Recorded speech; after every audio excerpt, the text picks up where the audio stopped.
Voilà, donc aujourd'hui, on est ensemble parce qu'on a réussi à avoir un projet soutenu par Wallonie-Bruxelles International et la coopération aussi Québec. Donc c'est pour ça qu'on est ensemble.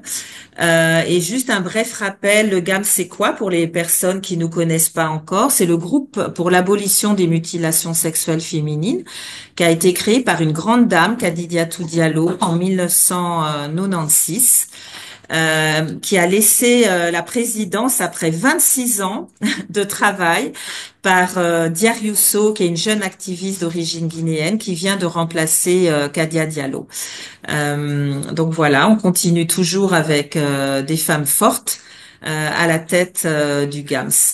Et là, je vais pas vous passer toutes les activités, mais juste pour vous dire que le GAMS Belgique travaille à la fois directement avec les personnes concernées, avec la prévention, la protection des filles à risque d'excision, l'accompagnement des femmes qui ont déjà vécu une excision. Donc ça, c'est toute la première ligne. En deuxième ligne, on fait de la formation, on travaille en réseau, on fait aussi beaucoup de plaidoyer au niveau politique. On met à disposition notre expertise pour des guidelines, par exemple, pour le ministère de la Santé. Et on vient en appui dans certains pays comme au Sénégal ou en Guinée. Donc au Sénégal, on est en Casamance. Voilà, donc ça c'est rapidement, mais je vous invite à découvrir notre site si vous voulez en savoir plus. Alors, par rapport à ce qui nous réunit aujourd'hui, c'est ce projet de coopération Wallonie-Bruxelles-Québec et on en est à notre troisième projet. Donc, au tout départ, on a démarré par la 11e commission mixte permanente 2019-2021 et c'était avec la professeure Bilkis Vicente de l'Université de Montréal qui nous avait invités à partager un projet qui était d'échange de pratiques entre le Québec et la Belgique. Où, alors c'est moi qui avais fait la première mission. Hein, je m'en souviens. On était à la table de concertation, à la TCRI. On a visité le Rafik. C'est là où j'avais déjà rencontré Zénab. J'avais rencontré Élise qui à l'époque était à l'hôpital de Sainte-Justine, le centre Marie-Vincent. J'avais déjà rencontré Magali Pirot de Sexed aussi, je me souviens, voilà, alors à la table de concertation. Donc j'avais déjà eu, voilà, un bel échantillon, je dirais, de tous les partenaires au niveau du Québec. Je me souviens de l'intervention à la TCRI de Marie-Pascaline Ménono. Je me souviens vraiment de son intervention où elle parlait qu'il y avait beaucoup de gens qui étaient analphabètes sur la communication interculturelle. Voilà, et ça, elle me disait vraiment, il y a une formation à faire au niveau des professionnels de santé. Je sais que son intervention m'avait beaucoup marqué. Ensuite, on a eu le deuxième projet 2022-2024 et là, on était avec Sexed Positive, avec Magali Pirotte, voilà, qu'on avait rencontré lors des premières missions, avec ce projet de créer des outils 3D sur la mutilation génitale féminine et d'avoir une diversité en fait dans les vulves. Donc Magali, elle est très connue déjà, vous la connaissez beaucoup où elle montre toute la diversité des organes sexuels. Et là, on se disait, bah, ce serait bien aussi que des femmes qui ont vécu une excision puissent aussi être représentées et que ça pouvait être utile pour les professionnels de santé. Lors des formations, mais aussi lors des consultations et utile pour les femmes aussi de voir voilà, d'avoir différentes types de d'excision et puis aussi après une opération, ben qu'est-ce que ça voilà, qu'est-ce que ça change au niveau physique. Et donc ce projet de moulage de vulve, il s'est fait aussi en partenariat avec l'équipe de C'est ma vie et Sandrine, notre sexologue que vous allez découvrir tout à l'heure, a été très impliquée aussi. Donc c'était un vrai partenariat, je dirais ONG hôpital, c'était super intéressant. Et maintenant, on a des beaux outils que je vous invite à découvrir, voilà, sur le site de Sexed. Et puis là, on est rendu dans le troisième projet avec la Fondation Sensolia. Donc Élise Dubuc et Sophia Koukoui, que vous allez entendre tout de suite après moi, on les avait rencontrées aussi lors des différentes missions et avec ce projet, elles vont en parler mieux que moi aussi de pouvoir offrir des soins holistiques aux femmes qui ont vécu une excision et on se disait, ben, c'est bien d'échanger. C'est ma vie à l'hôpital Saint-Pierre. Ben, on a fêté nos 10 ans l'année dernière. On est dans 11e année, donc on a déjà, voilà, de l'expérience à partager. C'est pour ça que ce projet était bien, pour se dire comment entre nous on pouvait s'entraider. Alors on a des réalités forcément différentes, mais sur certaines choses, voilà, on peut se rejoindre aussi par rapport à une approche holistique. Donc voici pourquoi on avait décidé de d'avoir ce projet ensemble de coopération. Alors ici, on est dans le premier webinaire où l'approche, où on va discuter de l'approche multidisciplinaire pour aller au-delà de la chirurgie.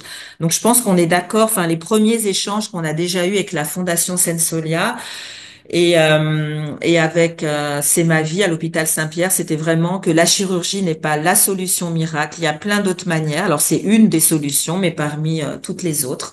Et comme on était alignés, on s'est dit voilà, on va continuer à travailler ensemble. Un deuxième sujet qui nous tient à cœur au GAM, c'était les défis de la péridance.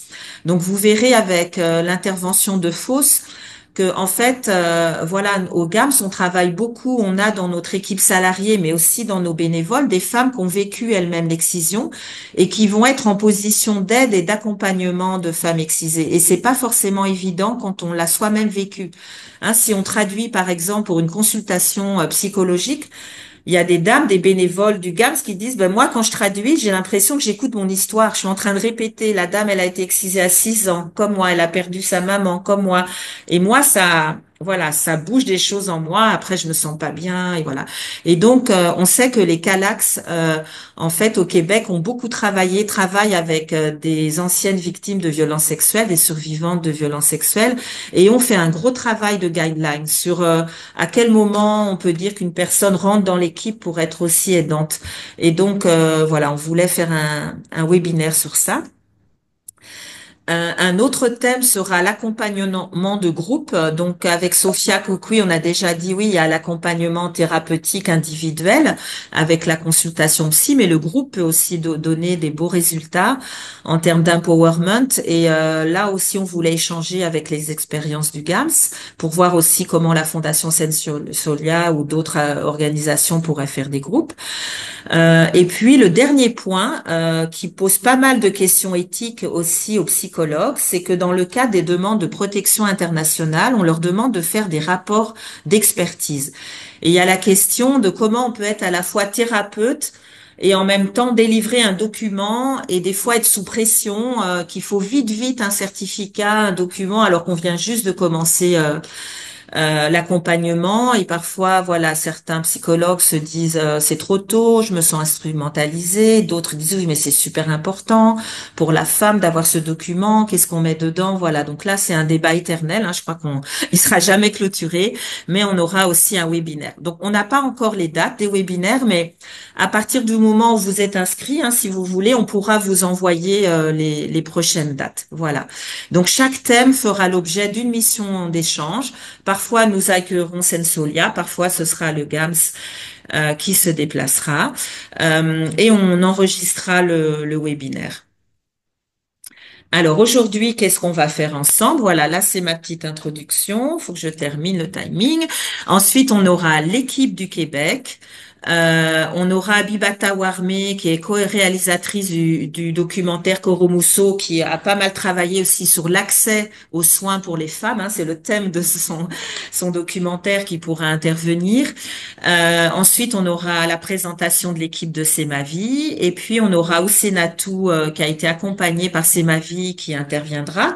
Et Fausse, qui est travailleuse interculturelle au GAMS. Et puis, on gardera du temps pour vous, pour les participants, participantes, pour vos questions. Et on tâchera d'y répondre au mieux. Et on essaye voilà, de garder le timing. Alors, j'avance. Voilà. Donc, ça, c'est fini pour la première partie. Voilà. Et je vais aller sans plus tarder chercher la présentation de Sensolia. Qui est. Il faut que je la retrouve maintenant. Si je l'ai Fabienne, fermée. je peux aussi la Ah présenter. voilà, je l'ai. Ouais, Ah, je l'ai. Ça va pour toi? là, ouais, c'est bon. Voilà. Je vais la mettre en grand. Voilà. C'est bien pour toi et tu me dis diapo et puis je passe. Ça va? C'est parfait. Donc, merci beaucoup de nous inviter, d'avoir organisé ce webinaire, Fabienne et toute l'équipe du GAMS, Lisa, entre autres. Je sais que vous avez travaillé fort. Merci aussi de nous permettre cet échange-là. Je pense que c'est hyper riche, puis ça nous permet de vraiment bâtir la Fondation Sensolia sur des bases qui vont être hyper intéressantes, saines. Donc, je trouve ça super intéressant, cette réflexion-là collective qu'on a ensemble. Donc, je vous présente un peu c'est quoi la Fondation Sensolia. Je suis accompagnée de Dr. Sophia Kwikwi, qui est aussi ma coprésidente. On est une organisation à deux têtes. On est deux femmes à la tête de cette fondation. Donc, qui sommes-nous? En fait, on est deux personnes qui avons travaillé pendant déjà de nombreuses années pour la santé de la femme en général, des femmes qui ont vécu une excision aussi. Puis on avait envie de vraiment positionner le soin des femmes concernées au Québec avec une fondation qui pourrait prendre en charge de façon vraiment holistique les femmes et gratuitement. Donc, il n'y a pas de frais.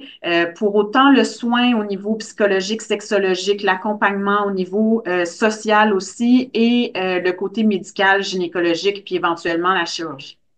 Donc, on s'est mis ensemble, Sophia et moi, pour créer cette fondation-là, pour avoir vraiment un soin interdisciplinaire.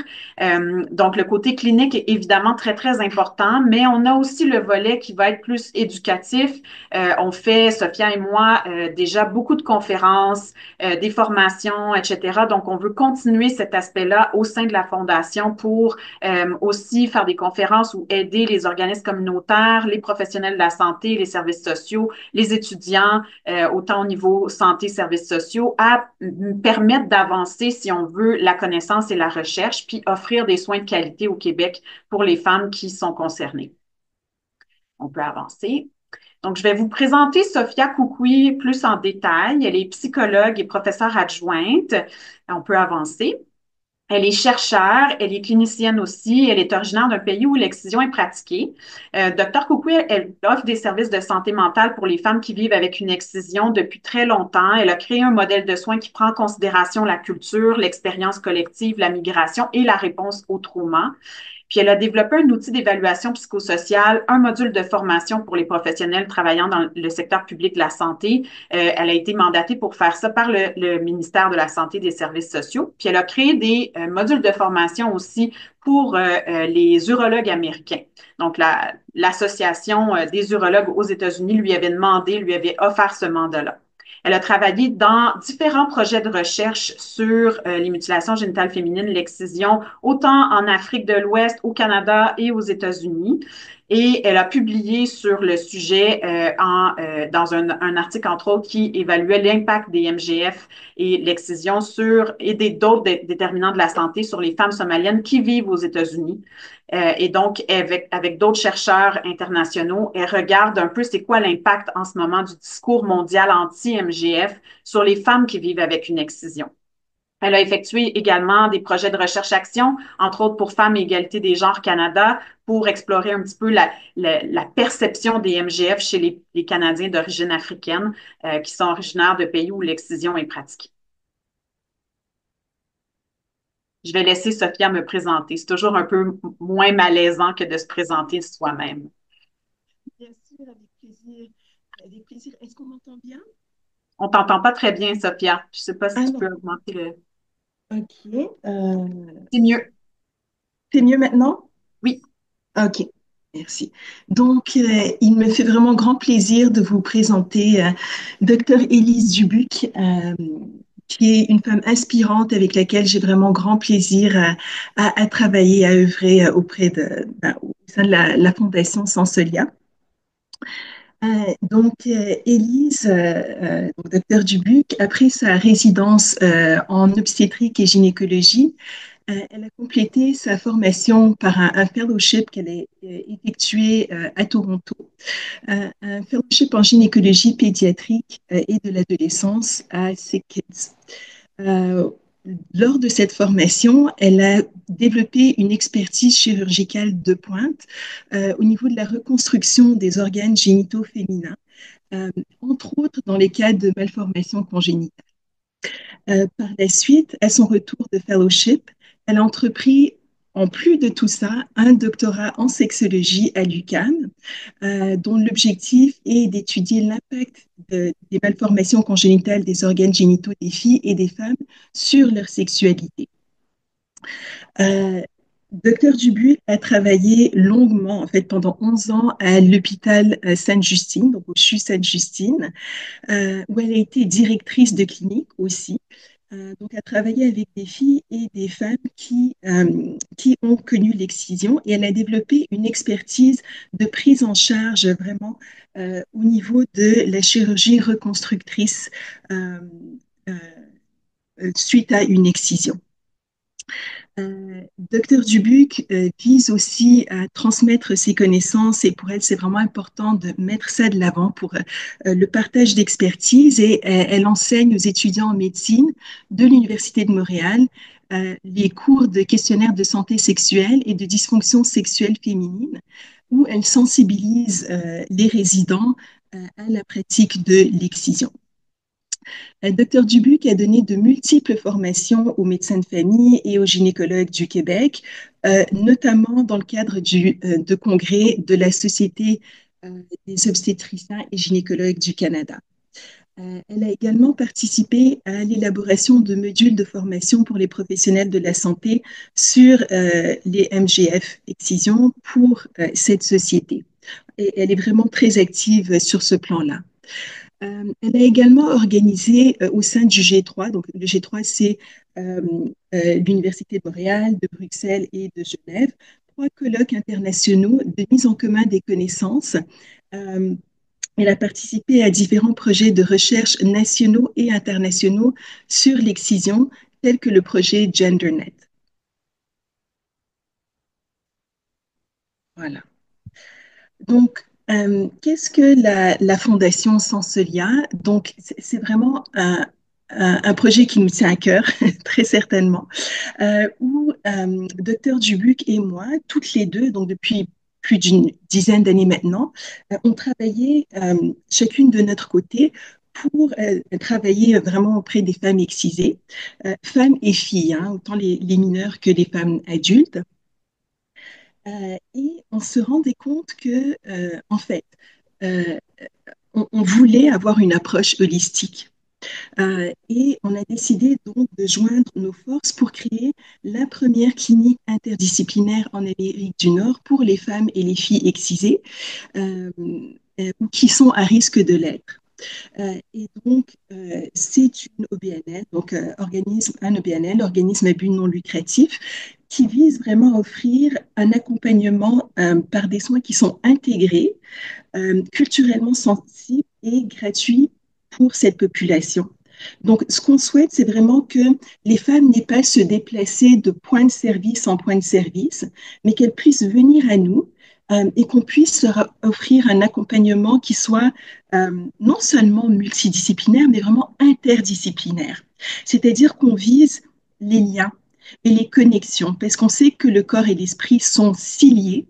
Et donc pour nous, c'était vraiment important de pouvoir leur offrir cet accompagnement, qu'elle n'ait pas à démultiplier le partage de leur expérience et qu'on puisse vraiment aussi se concerter comme professionnels pour offrir des services qui soient vraiment pleins de sens et cohérents pour la femme. Voilà. Donc, comme le mentionnait Dr Dubuc, on a aussi des activités de recherche, de conférences et on est impliqué au niveau d'activités de sensibilisation, bien sûr. Et on vise la collaboration et le partage d'expertise et ça, c'est bien sûr à plusieurs niveaux. Donc, autant au niveau des organismes communautaires, du réseau de la santé et de la communauté de recherche. Voilà.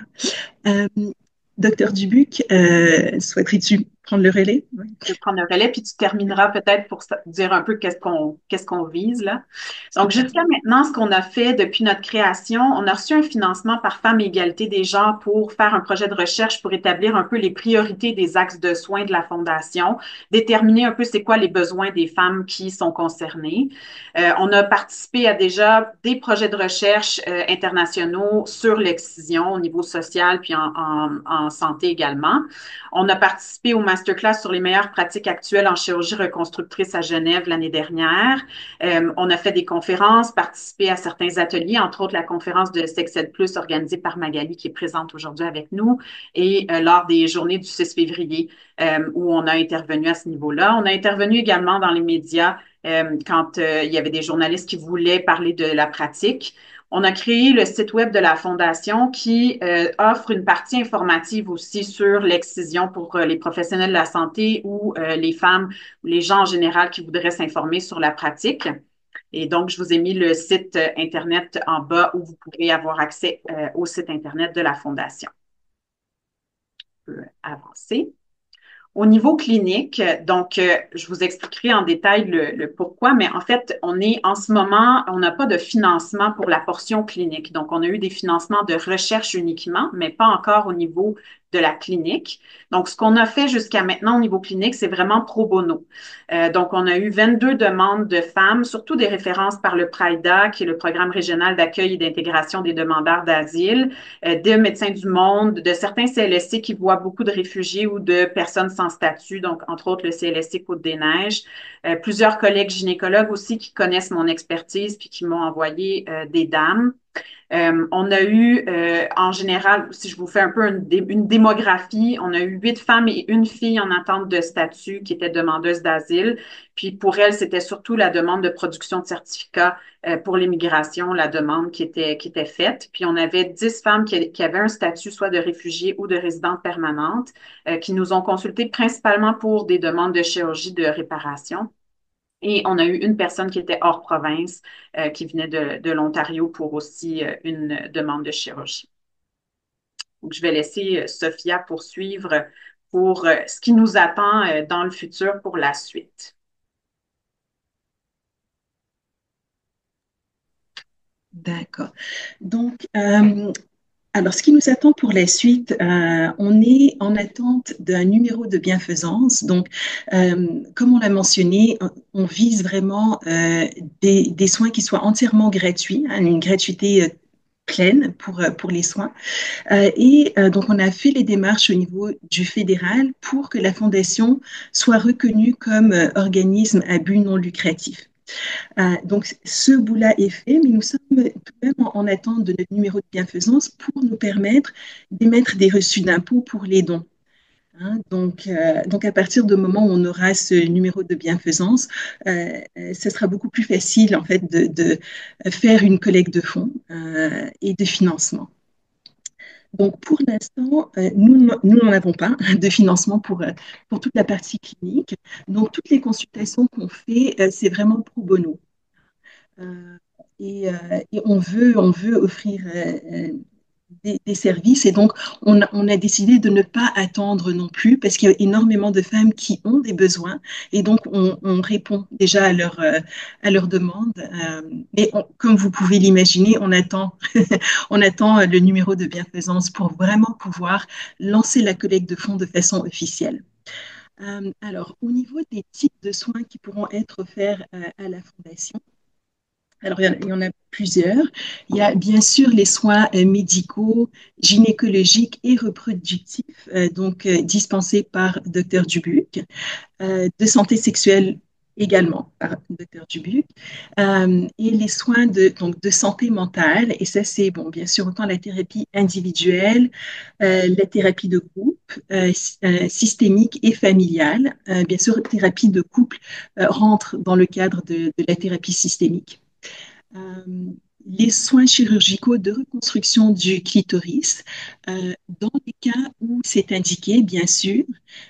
Et donc, pour cela, vraiment, c'est important d'avoir des rencontres préliminaires multiples avec un accompagnement tant psychologique et sexologique avant et après la procédure. Donc, Dr. Dubuc et moi, on s'est assis pour vraiment regarder ensemble quel serait le plan d'évaluation, un plan d'évaluation qui soit bien construit pour voir en amont les indications cliniques à la chirurgie, comment on peut soutenir la femme dans le cas où ça serait indiqué ou moins, et l'après, bien sûr.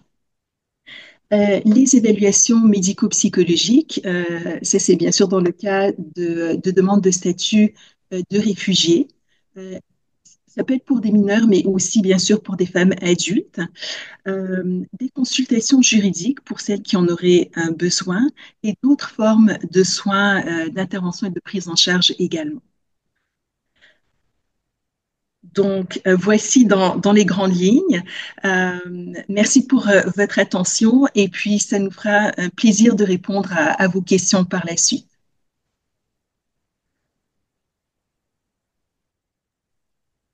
Voilà, merci beaucoup, Sophia et Elise. Maintenant, on va laisser la parole à Bibata Warmé, qui est la co-réalisatrice du film Koro Musso, Grande Sœur, qu'on a eu la chance d'accueillir une semaine autour du 6 février, la journée internationale contre l'excision, voilà, en Belgique. Elle a fait un peu le tour de la Belgique, hein, parce qu'elle est allée en Flandre, à Bruxelles, en Wallonie. On a été, voilà, à la rencontre de femmes concernées, d'étudiants à l'université. C'était très, très riche avec des femmes qui, suite au documentaire, sont montées sur scène pour parler. Donc c'est un film qui invite vraiment, voilà, où les femmes se reconnaissent. Voilà, je vais laisser la parole à Abibata. Donc si on peut mettre la vidéo d'Abibata Warmé en avant, en premier plan, pour qu'on la voit bien. Voilà. Ouais, je vais essayer de ne pas prendre trop de temps et partager. Merci, merci encore pour l'invitation. Ça a été une belle expérience, Fabienne, cette tournée-là belge avec le film et voir et vivre, ressentir aussi les femmes directement. On a vu des émotions, on a ressenti, on s'est senti connecté à ces femmes-là. Et on voit qu'il y a toujours ce besoin-là d'écoute, de partage, d'échange. Je ne vais pas vous partager de PowerPoint, je vais essayer de juste le dire verbalement. Euh, Parce que je trouve que Élise et Sophia ont déjà, je pense, dans leur présentation, encerclé certains besoins. Euh, Par rapport au MGF et je dirais à la santé des femmes en général. Moi, actuellement, je collabore avec la Fondation Zénab Sangaré. Auparavant, c'était avec le RAFIC.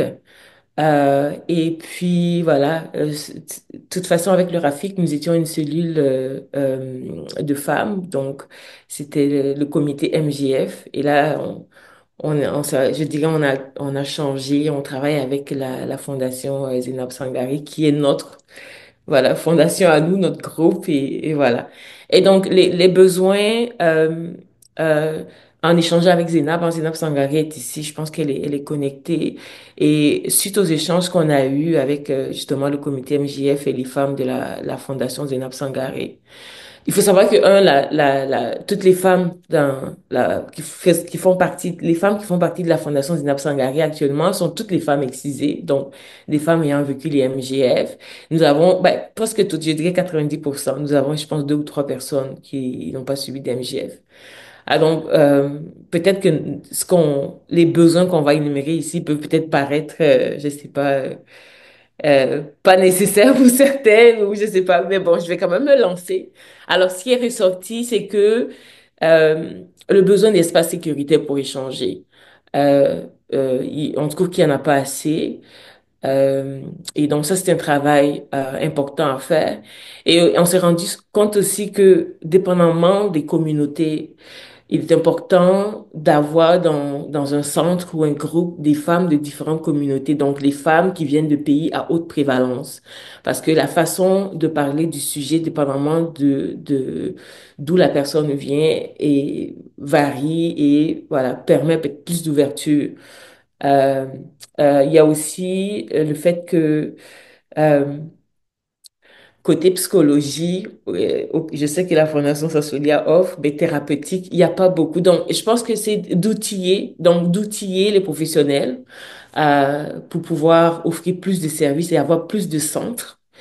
Je pense que Sansolia ici, il y a comment elle s'appelle la docteure euh, qui a ouvert sa clinique qui s'appelle Lotus Clinic, qui essaie d'offrir les mêmes soins, une approche holistique et des services voilà, adaptés. Mais c'est pas assez. Donc, on a aussi remarqué qu'il y a un besoin de coopération entre différents organismes, ce qui fait que cette lutte-là, ce travail de terrain-là est difficile. Donc, chacun se bat de son côté, mais on trouve que si on met ensemble les efforts et qu'il y a une sensibilisation, donc un mouvement national, et en énumérant, par exemple, chaque année, OK, cette année, on se concentre sur un point précis, on met beaucoup d'efforts et on travaille là-dessus au niveau national, les résultats vont être plus, voilà, plus effectifs, en tout cas plus présents. Et donc, de travailler ensemble et de faire front commun et d'avancer sur des points communs, en tout cas, à la fois que d'essayer de gérer beaucoup de choses en même temps, beaucoup de points en même temps. Et côté finance et côté personnel, ça commence à être difficile. Et donc, on a l'impression que voilà, on est un peu dispersé ici et là. Donc de créer voilà, un réseau avec beaucoup plus de connexions et d'échanges entre différents organismes et différentes euh, régions voilà, du Canada. Et donc, ça, c'est les points sortis, qui sont le plus ressortis. Donc, si je peux résumer ça pour faire simple, donc, collaboration entre organismes et donc dans tout le Canada, espace sécuritaire, plus d'espace sécuritaire pour les femmes de se sentir à l'aise, à l'écouter, adapter les outils de sensibilisation à différentes communautés euh, présentes au Canada. Et aussi un point important, je pense que sur lequel on doit commencer, c'est de savoir combien de femmes au Canada vivent avec l'excision. Pas juste le Québec, c'est en Ontario. Combien de femmes? D'où l'importance de collaborer ensemble et créer. Donc, je pense qu'en partant d'une statistique, en partant d'un nombre déjà connu, on peut mieux s'outiller, traduire les têtes dans dans les langues nécessaires. Et voilà. Donc, combien de femmes vivent, combien de filles sont à risque d'être excisées. Et puis, je pense qu'ensemble, on peut faire plus de poids sur le gouvernement. Lorsqu'il y a plusieurs organismes qui viennent avec un document préparé, on peut faire plus de poids avec le document que d'essayer. Donc, ça, c'est ce qui est ressorti avec dans les échanges on a eu entre femmes. Je sais pas si Zénab Sangaré voulait ajouter quelque chose. La fondation est très nouvelle aussi, vraiment. Elle est dans ses premières, voilà, premières activités et autres. Et donc, on n'a pas tous nos documents, on a nos documents, tous nos documents en place, mais on travaille à mettre en place des PowerPoint, des outils de sensibilisation de notre côté. Et notre objectif futur, vraiment, c'est de collaborer avec le GAMS et tout autre organisme parce que je pense qu'il y a une expertise là à, à- dont on peut bénéficier. Le GAMS a déjà 25 ans d'expérience avec des outils adaptés. C'est un modèle idéal à suivre qui bénéficierait, voilà, que peut bénéficier le différents organismes canadiens. Donc, je pense qu'une collaboration canadienne entre organismes ici et de là, de cette collaboration-là, on crée un lien avec la Belgique, le GAMS, pour s'outiller et travailler ensemble. Je pense que c'est ce que la Fondation de Sangaré voilà, espère. Euh, voilà, donc je ne veux pas prendre trop d'espace, mais voilà un peu. Merci pour votre écoute. Merci beaucoup, Abibata. Donc effectivement, hein, on va se préparer déjà le prochain appel à projet pour la collaboration. Voilà, donc on est ensemble, hein. À chaque fois, moi c'est un plaisir, chaque fois que j'ai l'occasion d'aller à Montréal, voilà, de rencontrer les partenaires. On a tellement à s'apprendre les uns les autres, les unes des autres que voilà, on est ensemble aujourd'hui. Peut-être Zénab t'interviendra alors au moment, voilà, des questions-réponses pour que on garde le timing, mais voilà, je retiens, tu interviendras si tu as des choses à rajouter. Je vais laisser la parole alors maintenant à l'équipe de C'est ma vie. Comme ça, je préfère qu'on fasse une période de questions-réponses vraiment de 30 minutes à la fin, parce qu'il y a peut-être des réponses que vous aurez maintenant aussi dans la présentation. Donc, je vais voilà partager la présentation. Il faut que je la retrouve. Voilà, ici. On va commencer au début, c'est mieux. Voilà. Alors, je suis entourée, je suis bien entourée. Oui, oui, je suis entourée de Martin Caillet et Françoise Leroux. Je vais leur laisser la place. Il y a Sandrine qui est dans un autre endroit, mais ça va être voilà, en plusieurs voix. Donc, je vais laisser ma place, voilà, à Martin Caillet. Donc, il y aura comme intervenante Martin Caillet, le gynécologue, responsable de l'unité.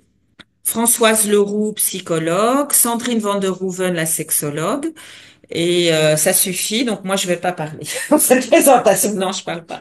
Voilà, je modère. Alors voilà, je vais prendre la place.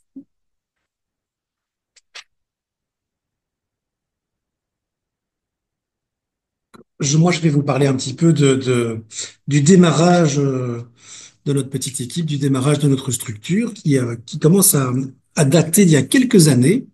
Donc, en guise de mini intro pour les gens qui connaissent un peu moins bien le sujet. Donc, voilà, les mutilations sexuelles féminines, ce sont toutes les pratiques qui consistent à l'ablation des organes sexuels externes de la femme pour des raisons non médicales. Ça concerne environ 200 millions de femmes dans le monde.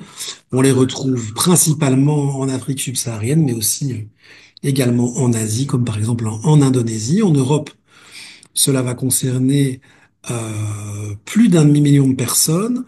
En Belgique, on est autour d'une vingtaine de milliers, un plus d'ailleurs, qu'une vingtaine de milliers de femmes qui sont concernées par cette problématique. Et donc, au- les patientes chez nous sont distribuées évidemment en fonction des grandes villes du pays. Elles sont plus nombreuses en Flandre, dans le nord du pays d'ailleurs, qu'à Bruxelles et qu'en Wallonie. Et vous voyez ce petit diagramme qui montre que la population de personnes concernées augmente au fur et à mesure du temps. Bien entendu, il ne s'agit pas de personnes qui ont subi des mutilations sexuelles sur le territoire belge, mais bien de primo-arrivantes issues de pays où les pratiques sont endémiques. Donc les derniers chiffres euh, pour 2020, c'était 23 000, presque 24 000 personnes. Alors, moi-même, je travaille dans un CHU où on s'occupe de personnes, enfin, la population de patientes est vraiment très cosmopolite. Et donc, depuis très longtemps, on s'occupe de personnes d'origine africaine et notamment de personnes d'origine guinéenne. Donc, j'ai eu la chance de pouvoir m'intéresser et m'occuper de ces personnes en arrivant en tant qu'assistant en 2006 au CHU Saint-Pierre de Bruxelles, qui se trouve vraiment au cœur de notre capitale. Et en 2008, la ministre de la Santé de l'époque, qui s'appelle Laurette Onkelings, la ministre de la Santé de l'époque, qui est une femme, elle sollicite un groupe d'experts au travers d'une instance fédérale belge qui s'appelle le Conseil supérieur de la santé, qui peut être sollicité pour différentes questions relatives à la santé publique. Elle sollicite un groupe d'experts pour répondre à une série de questions concernant les mutilations génitales féminines, mais plus particulièrement la question du remboursement de la chirurgie dite de reconstruction du clitoris, donc de la plastie clitoridienne. Et c'est à cette occasion que j'ai rencontré Madame Richard Fabienne, que vous connaissez tous très bien, qui faisait partie évidemment de ce groupe d'experts et qui est aussi la personne qui a coordonné le rapport d'expertise de ce groupe de travail qui nous a amené à l'époque à conclure la nécessité de pouvoir rembourser cette intervention. Vous voyez que ce panel d'experts c'était essentiellement des professeurs d'université, mais il n'y avait pas que des médecins, il y avait aussi des sexos, des psys, etc., etc. Et Fabienne, et qui travaillait encore à l'époque à l'IMT, à l'Institut de médecine tropicale, qui était enseignante encore à l'époque à l'Institut de médecine tropicale d'Anvers. La voilà.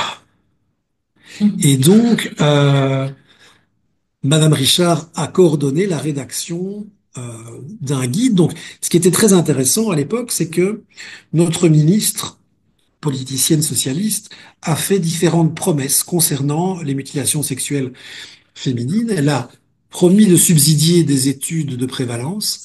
Elle a promis de subsidier la réalisation d'un guide à l'usage des professionnels.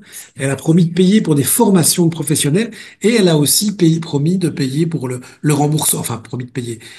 La question s'est posée en tous les cas de ce fameux remboursement. Et donc, une fois n'est pas coutume, cette politicienne a tenu toutes ses promesses, figurez-vous. En tous les cas, sur ce sujet-là, c'est formidable. Mais grâce à cette personne, grâce à son cabinet et à son équipe, on a pu réaliser tous ces projets à laquelle auxquels le GAMS ont été intimement mêlés pour chacun d'entre eux. Ce guide dont vous voyez la couverture à droite a pu être publié. Les études de prévalence qui correspondent au diagramme que je vous ai montré précédemment ont pu être réalisées et coordonnées par Fabienne.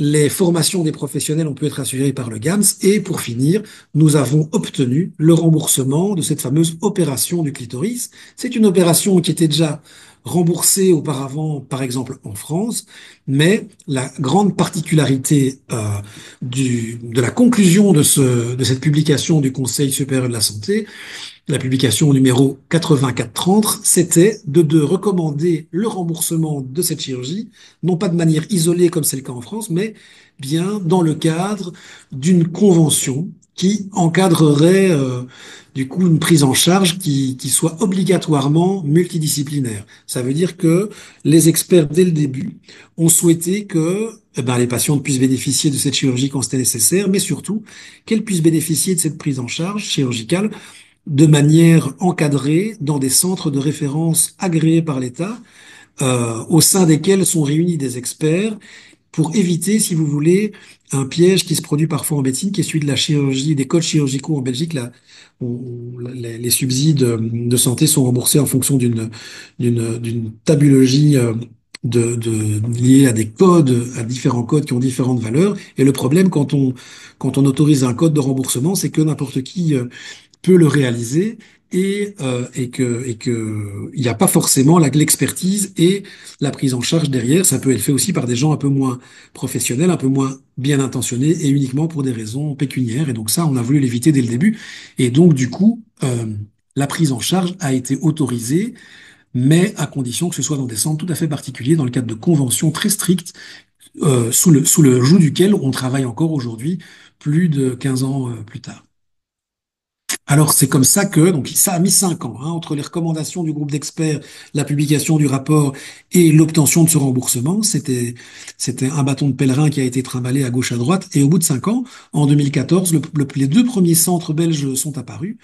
Ce sont donc des centres qui permettent cette prise en charge multidisciplinaire. Ils peuvent être constitués des experts et des spécialistes que les centres souhaitent, mais au CEMAVI, le noyau de base a très très peu changé depuis.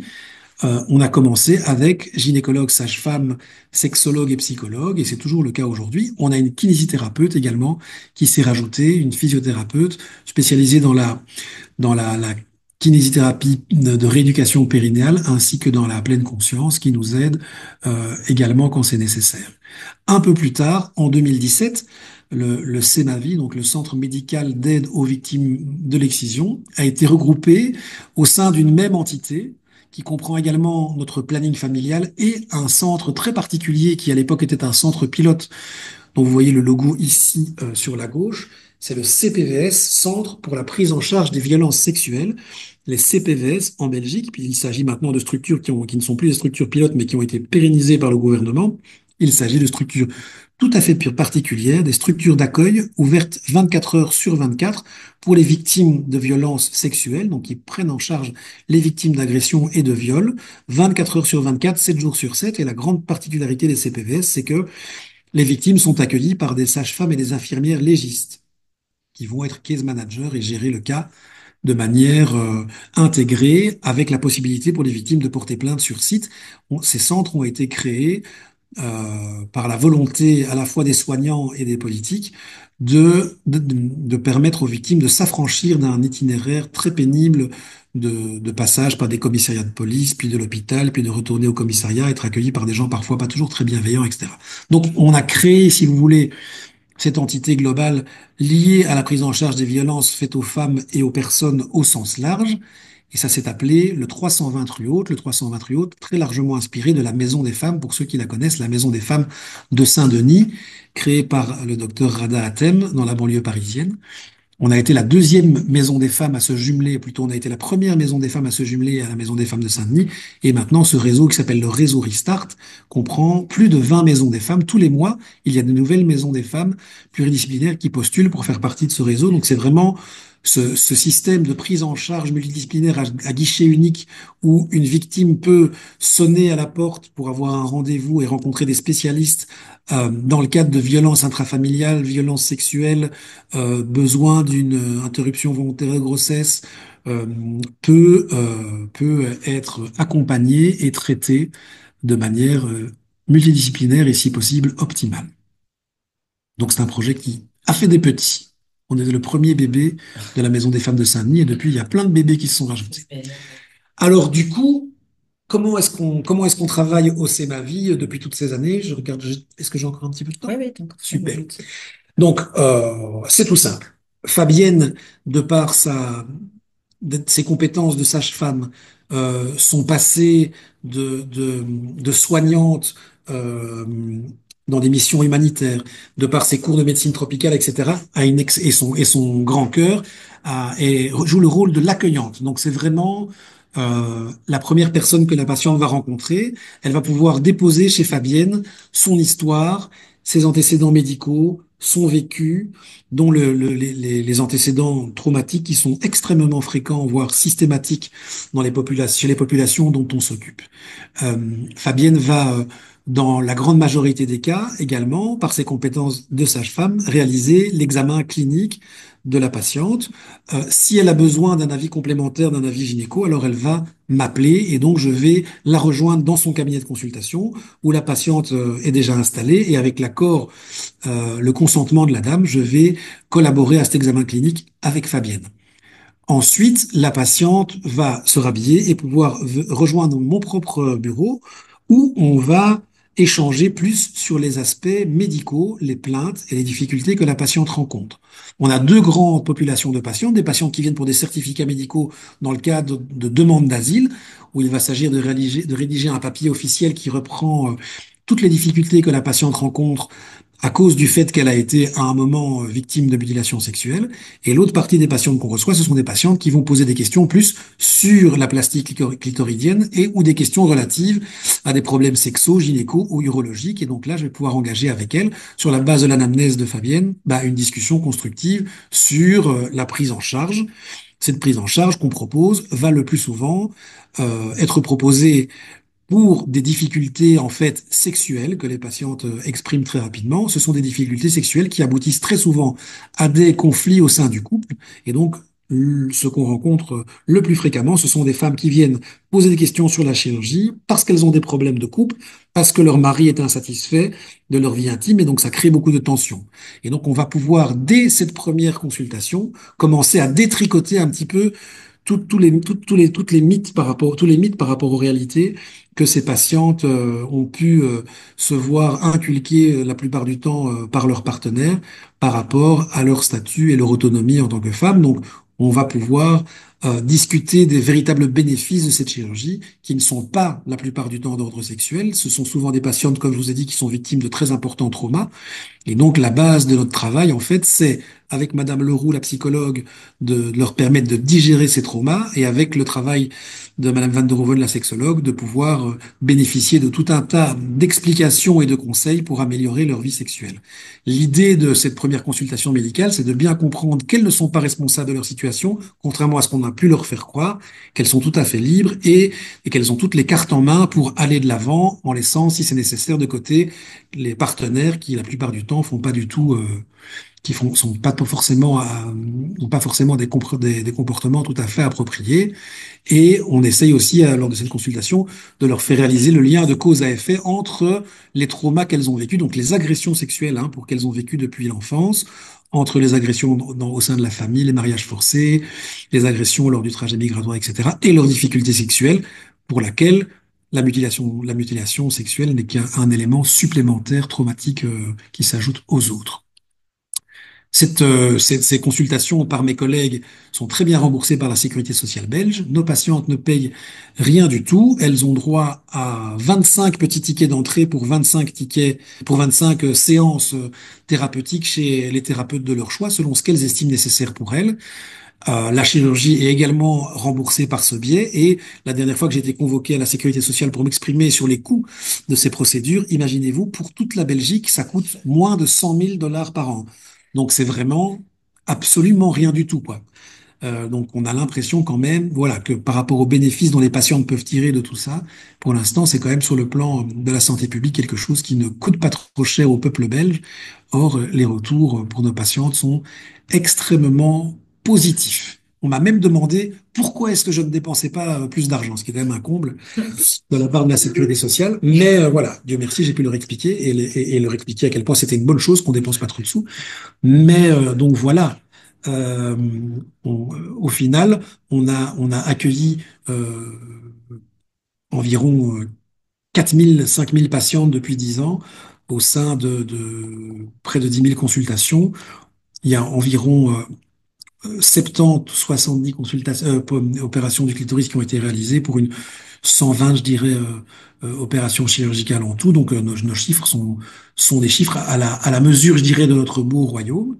Mais voilà, ça fait 10 ans qu'on existe. On nous a toujours pas coupé les vivres, malgré le fait que, évidemment, dans le climat politique actuel, vous vous rendez bien compte que s'occuper de minorités pour des problèmes, et en plus féminines, pour des problèmes liés à la sexualité, c'est pas toujours évident, mais jusqu'ici, on tient le cap.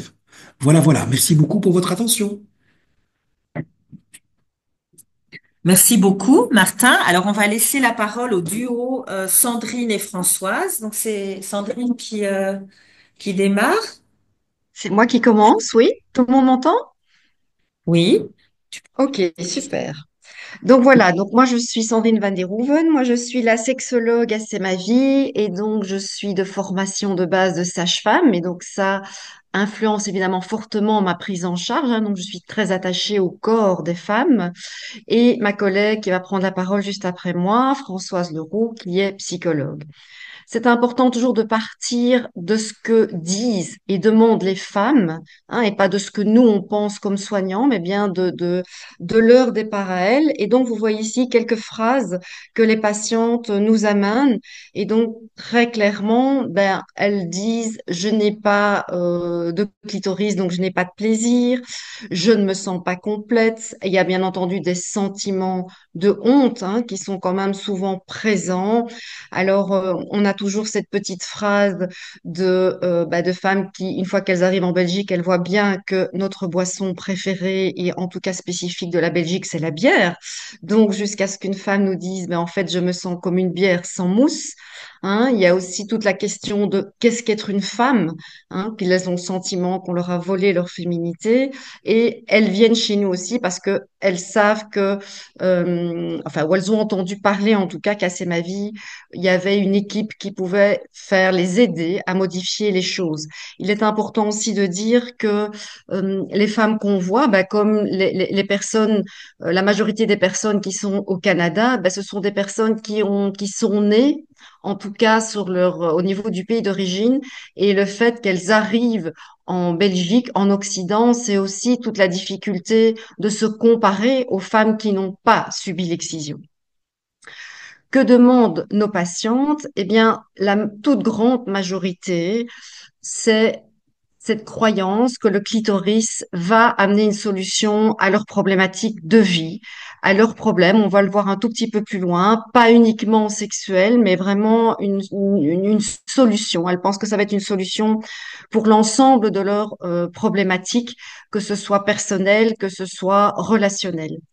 Donc, évidemment, avec cette première intention qui est je voudrais vivre une vie sexuelle ben, comme tout le monde, hein, comme tout le monde, ça veut dire de manière sous-entendue comme les femmes intactes, pardon, ou en tout cas comme celles qu'elles croient que les femmes intactes ont.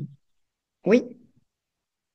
Mais comme le disait Martin, en fait, l'excision est une partie visible de l'iceberg. Et donc, ce n'est pas parce que ces femmes ont subi l'excision bah, que ça les protège de violences subies dans l'enfance, ce qu'on peut quand même très souvent entendre, que ce soit un enfant qui s'est retrouvé orphelin et qui se retrouve chez des oncles ou des tantes ou ses filles particulièrement se retrouvent dans des maltraitances parce qu'elles doivent être des, comme des bonnes à tout faire finalement dans ces familles d'accueil. Évidemment, l'excision, on sait que dans les communautés où l'excision est pratiquée, eh ben, il y a régulièrement des mariages qui sont forcés et donc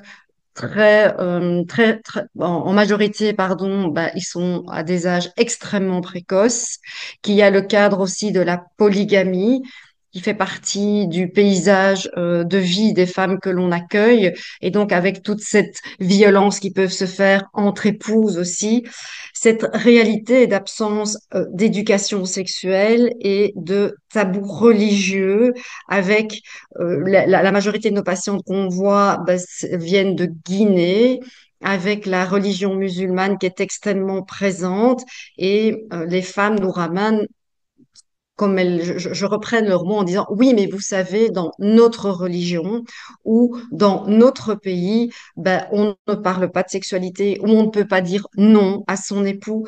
Donc, il y a vraiment aussi le fait que les femmes ramènent ce qui est difficile et compliqué par rapport à la culture, la communauté ou la religion, de leur pays d'origine. Évidemment, il y a également toute la réalité des violences lors du trajet migratoire, quelle qu'elle soit, et des sociétés où le patriarcat est extrêmement enraciné. Alors, je ne pense pas du tout que le patriarcat ne soit présent uniquement que dans les pays d'origine des femmes qui ont subi l'excision. Il est encore bien présent en Occident, mais peut-être encore beaucoup plus ancré et surtout intégré par les femmes elles-mêmes. Donc, c'est le changement de normes sociétales, quand je dis en changement de type euh, de pays, mais de continent aussi, qui crée les grandes souffrances. Donc, les femmes arrivent avec une réalité là, il est très gentiment et très joliment dessiné ce cocktail, mais c'est plutôt un cocktail explosif, hein, où on voit en premier lieu à quel point il y a un terreau extrêmement important de violences passées, de violences qui, bien entendu, sont aussi liées à l'excision, mais aussi de violences qui peuvent encore être présentes, puisqu'on sait que les personnes qui ont subi des violences dans le passé, ben, sont plus à même de continuer, d'être dans le continuum des violences. En ça, toutes les études scientifiques peuvent nous le montrer. Donc, il y a une réalité d'impact sur leur vie sexuelle, que ben, il y a aussi tout l'impact psychologique, Françoise va en parler, qui peut avoir des mémoires traumatiques par rapport à l'ensemble des événements vécus et l'ensemble de connaissances sur la sexualité, mais sur son corps de femme déjà, et comment fonctionne la sexualité pour chacune des femmes, donc quand même la moitié de la planète également, ce sentiment aussi de manque de confiance en elles, de manque d'estime d'elles-mêmes, et notamment plus spécifiquement dans la sexualité. Oui. Et là, je laisse la parole à ma collègue Françoise. Bonjour. Merci Sandrine.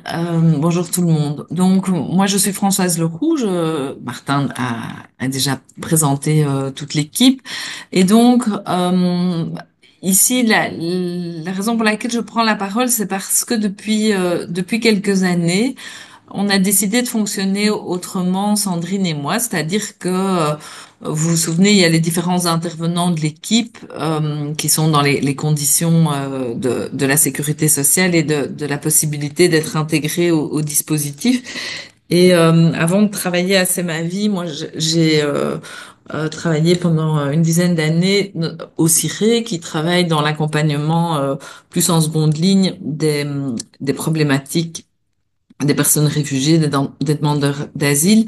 Et j'ai toujours été vraiment impressionnée par le nombre de moments dans le pays d'accueil où les personnes exilés doivent faire le récit de leur parcours, de leur histoire, de leur parcours migratoire et raconter des choses très intimes à des inconnus régulièrement, souvent des institutions qui sont là et qui vont plutôt décider en fait de leur sort. En tout cas, c'est comme ça que c'est vécu. Et donc, on s'est dit que c'était intéressant de faire la première rencontre après le rendez-vous avec Fabienne et Martin ensemble pour que cette partie plus biographique soit commune et qu'il n'y ait pas une énième répétition. Et puis, au fond, à l'usage, on s'est vraiment rendu compte que c'était, je pense que je vais aller vous montrer je sais pas pourquoi ça, la dia.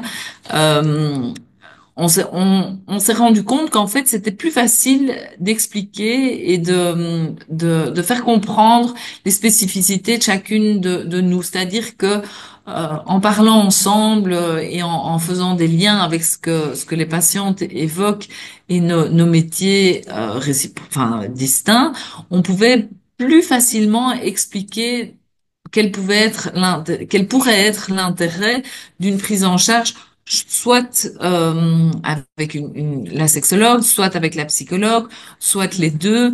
Et puis il y a quelque chose de très de très confortable, de très accueillant. On rigole, on est dans l'intimité. Sandrine et moi, on partage aussi des choses plus intimes. Ne vous emballez pas, hein, mais sur aussi la façon dont se passe la vie affective en Occident. Tout à l'heure, Sandrine parlait du patriarcat et de l'impact sur les coutumes et les normes. Ben, on fait des comparaisons aussi avec notre manière de fonctionner dans notre communauté à nous, etc.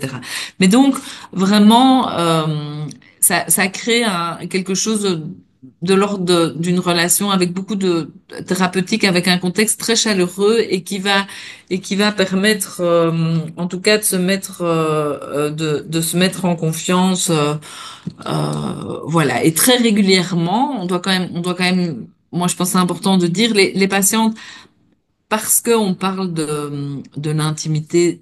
La porte d'entrée, elle est quand même autour de la question d'une intimité sexuelle. Et donc, même si évidemment qu'il y a des questions de violence, des questions de trauma, des questions d'expérience psychique et réelle, hein, mais aussi des traces psychiques de leur histoire personnelle, que ce soit dans leur pays d'origine, dans leur famille d'origine, ou que ce soit des choses éprouvantes au quotidien aujourd'hui dans le pays d'accueil. Dans le pays d'accueil, ben voilà, c'est pas si évident de parler de soi. C'est pas une habitude non plus de leur coutume d'origine.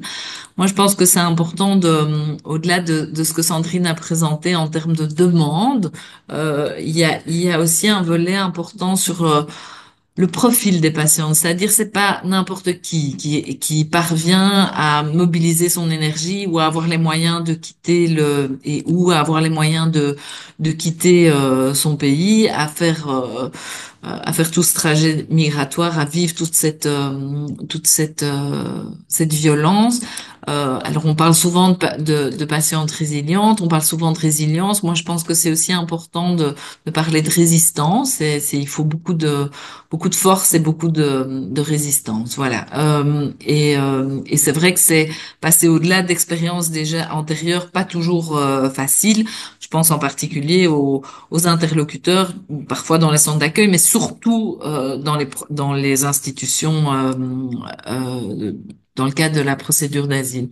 Alors du point de vue psychothérapeutique, moi je suis systémicienne et je suis aussi formée en EMDR, en trauma et en violence sexuelle, mais je assez ma vie, il y a quand même vraiment une particularité, c'est que je vois à quel point je vois chez les patients à quel point est vrai des conclusions d'études scientifiques autour de tiens, qu'est-ce qui impacte la réussite d'une psychothérapie? On donne souvent qu'il y a un petit effet placebo parce qu'on est pris en charge, un tout petit effet 15% placebo, 15% des techniques spécifiques qu'on utilise, et puis que la majeure partie, c'est la qualité de la relation thérapeutique, et donc d'où nous on est vraiment une chouette équipe, mais d'où aussi ce dispositif. Mais il y a aussi, il y a rien à faire. Le contexte de vie et les facteurs extérieurs sont un élément qui a beaucoup plus de poids parfois que certaines techniques qu'on utilise. Et donc moi je trouve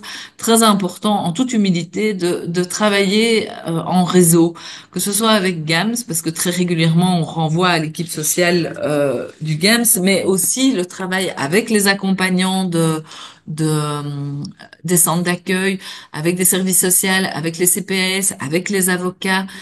Fabienne parlait tout à l'heure des questions de rédaction de rapports. Moi, je pense que c'est vraiment important voilà, de considérer qu'on a aussi, à côté du traitement du trauma, moi, je mesure à quel point accompagner d'un point de vue plus psychosocial, c'est aussi quelque chose qui aide et qui répare. Et donc, l'articulation d'un travail plus travail social et travail thérapeutique, ben rend l'accompagnement, je dirais, plus fort et plus efficace. Voilà. À toi, Sandrine. Voilà, je reprends la parole. Et donc, c'est vrai que le tout premier axe au niveau de la sexothérapie, ben, c'est en fait d'aller fouiller les fausses croyances et de pouvoir aller les démanteler. Et comme disait Françoise, on commence déjà ce travail sexothérapeutique, en fait, durant notre séance en duo. Françoise le disait, ben, à un moment donné, on écoute avec quoi vient la patiente, avec ses souffrances, en tout cas au niveau de l'intime. Et puis c'est vrai que ben, l'expérience aidante, on ose euh, amener notre vision en tant que femme intacte. Hein. On ne va pas le jouer comme si on était des anges ou des neutres. Hein. Nous sommes des femmes nées en Occident et qui sommes intactes. Donc, on joue complètement, bien entendu, la transparence avec nos patientes. Mais on explique aussi à quel point cette sexualité elle n'est pas si évidente pour les femmes intactes également. Hein. Je leur dis, moi, je suis sexologue aussi pour des femmes qui n'ont pas subi d'excision et j'ai des femmes qui viennent avec des problématiques de désir, de douleur, pas de plaisir, pas d'orgasme, et que donc c'est aussi une question d'apprentissage et peut-être encore plus particulièrement pour les femmes, parce qu'on nous construit dans toutes les sociétés autour du phallique en fait. La sexualité est construite dans nos têtes, est construite dans la société avec toujours l'homme en référence. L'homme en référence de ce qui donne le plus de plaisir à l'homme, c'est le côté pénétratif. Donc, on doit avoir une sexualité, un plaisir maximum chez la femme que au niveau pénétratif. Si l'homme, il est prêt, donc sous-entendu, il est en érection, je dois d'office m'offrir à lui et il doit pouvoir me pénétrer. Et donc, on est vraiment dans des constructions où tout se centre au niveau de la fonctionnalité sexuelle masculine et ces fameuses séries qu'on peut toujours continuer à voir où on a toujours le sentiment que les femmes, et donc c'est vrai que on suppose que ces femmes sont intactes, ont des orgasmes extrêmement rapidement et tout de suite à la pénétration. Donc déjà, durant notre consultation du haut, on va entre guillemets, avec beaucoup d'humour, s'amuser à raconter un petit peu des péripéties que nous, on a pu vivre pour aussi dédramatiser et pour amener cette femme qui a subi l'excision dans la grande communauté des femmes au niveau de la planète, en fait. Que tout ce qu'elle ne vit n'est pas uniquement lié au fait qu'elle ait subi l'excision et qu'il y ait une partie, pas pour du tout pour minimiser, hein, mais pour montrer aussi la réalité de la dynamique que la sexualité a, qu'elle n'est pas réduite au clitoris externe. Oui, on peut aller à la suivante. Et donc, mon travail va être de se réapproprier son corps, mais son corps, c'est aussi ce corps qui est sexué. On est encore dans des sociétés où on va naître, on va indiquer sur la carte d'identité est-ce qu'on est un homme ou une femme.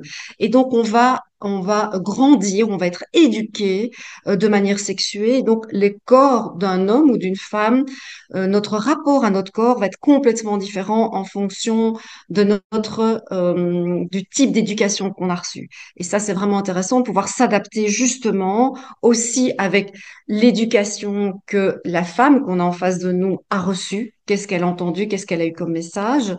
Euh, c'est extrêmement important. Et aussi, moi, je dirais pas de la réappropriation, mais de l'appropriation de leur sexe, parce qu'on réalise que au niveau de leur parcours de vie, ben, il n'y a pas eu beaucoup d'espace pour pouvoir s'approprier réellement leur sexe, la sexualité et leur sexualité. Et derrière leur sexualité, c'est la sexualité qu'elles souhaitent pour elles, mais c'est aussi, pour moi, en tant que sexothérapeute, garder le fil conducteur de la définition de la santé sexuelle dite par l'OMS.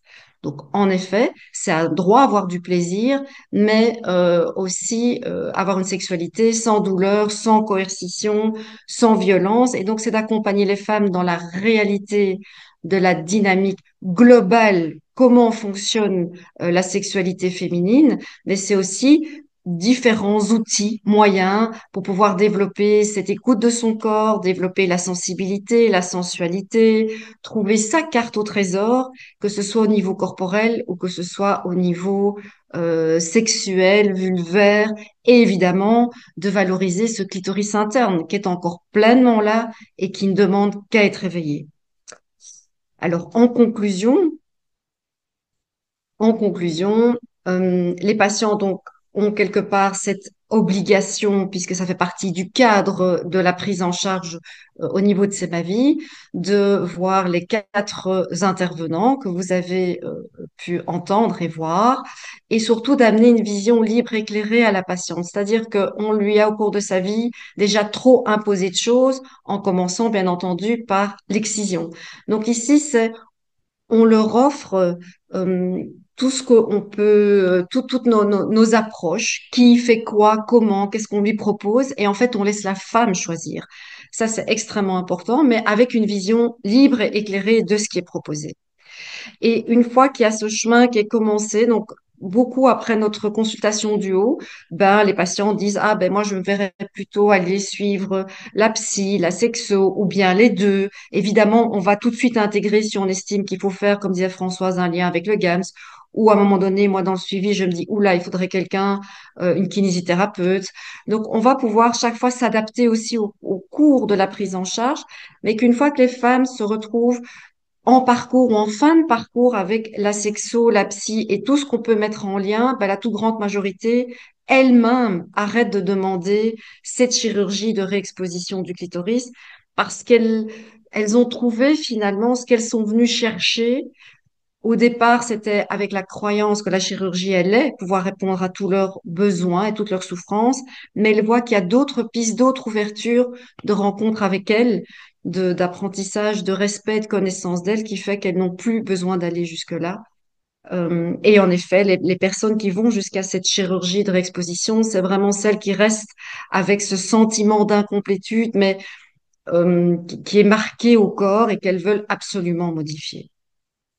Voilà, merci beaucoup pour votre écoute.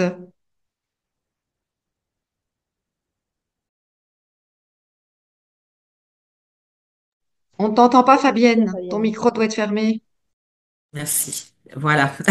Donc un grand merci à vous trois, Martin, Sandrine et Françoise. On a encore 2 intervenantes pour clôturer le volet belge et ensuite on aura 30 minutes de questions-réponses. Donc je vais inviter maintenant Ousenatou Diallo, voilà, qui a été accompagné en Belgique à C'est ma vie et qui a accepté de venir dire aussi bah, son ressenti et puis aussi de reparler peut-être qu'est-ce qui est important dans l'accompagnement pour les femmes concernées. Donc, Ousenatou, voilà, si vous voulez bien mettre en avant ça, voilà. Bienvenue, Ousenatou. Tu as la parole.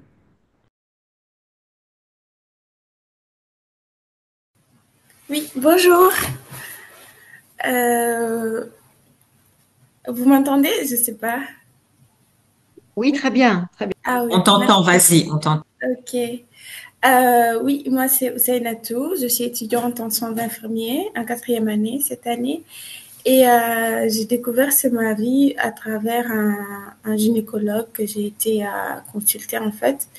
Et depuis, ça s'est très bien passé là-bas. J'ai été surtout écoutée parce que faut savoir que dans ma famille ou pendant ma jeunesse et tout ça, j'ai pas vraiment eu l'occasion d'en discuter. De tout ce qui était sexualité, c'était des sujets un peu plus tabous, on va dire.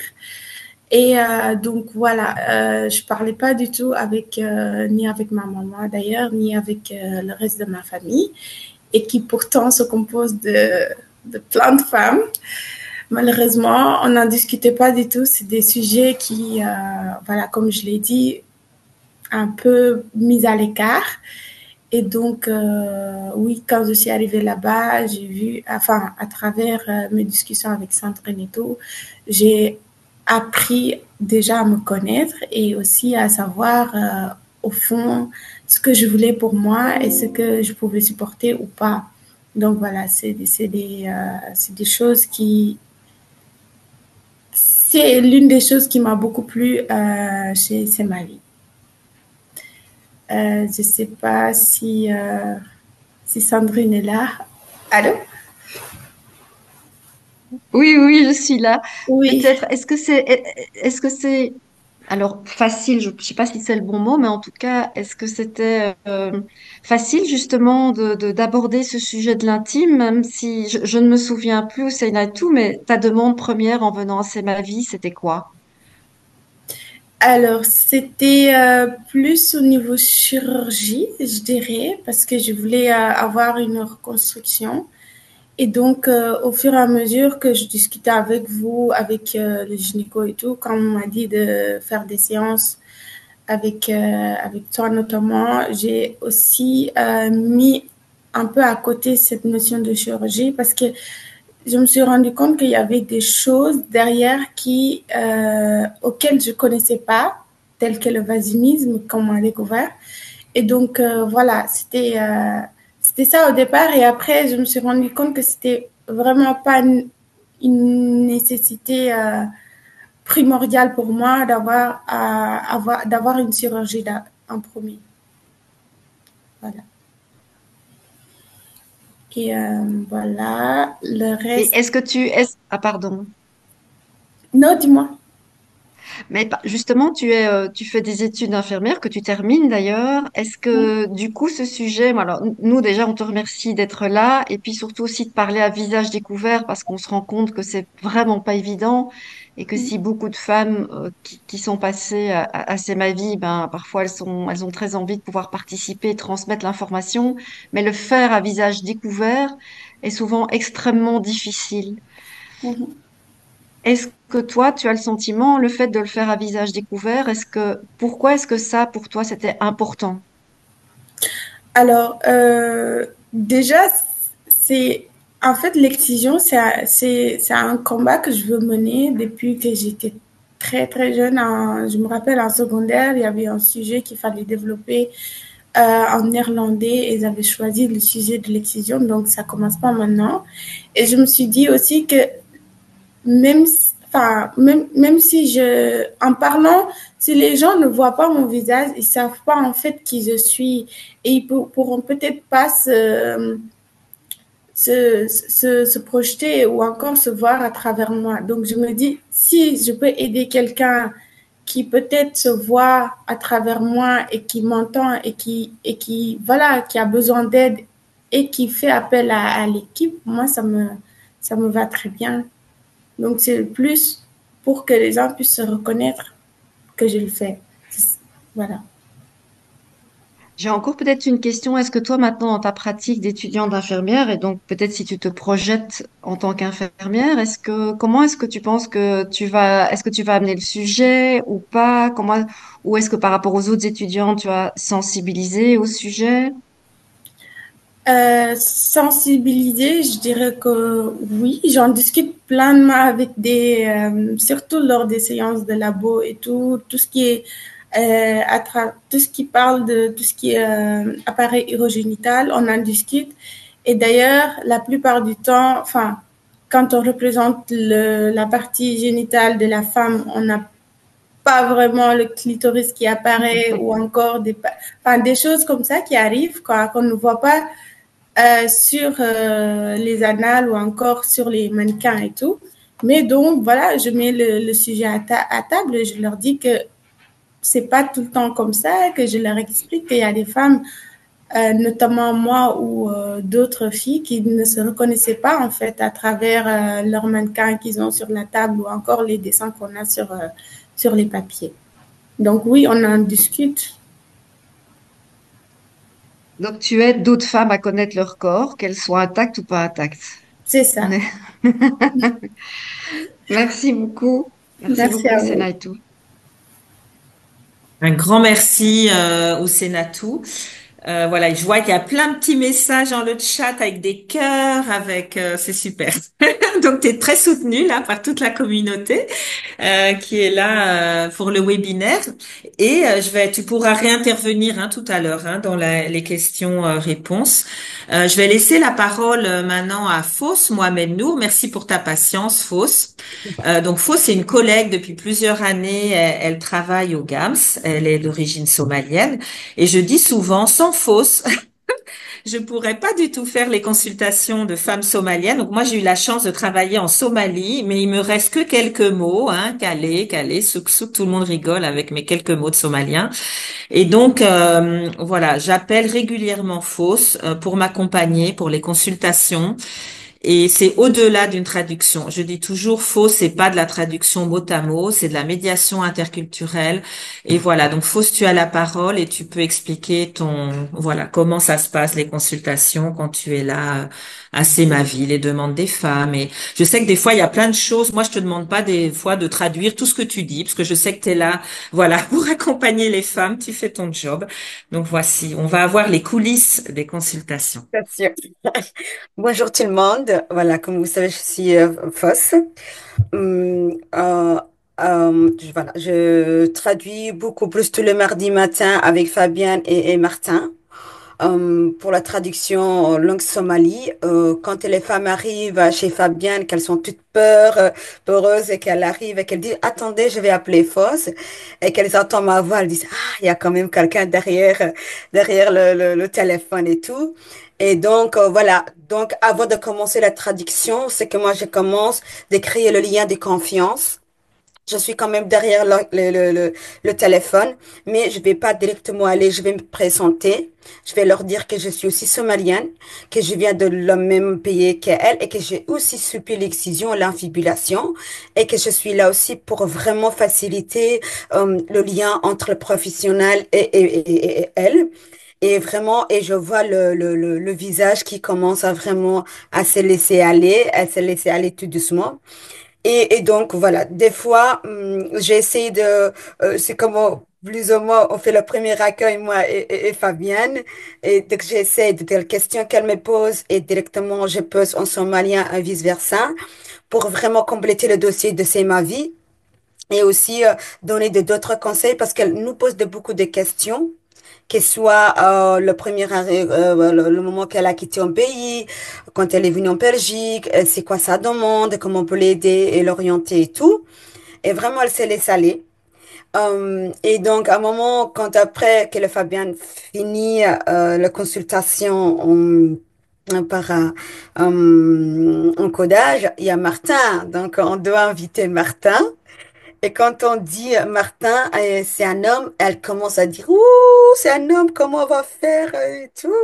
Elle se tous gênée et tout. Et des fois, on dit c'est Martine. On fait des petits sketchs. On dit c'est Martine, voilà quoi.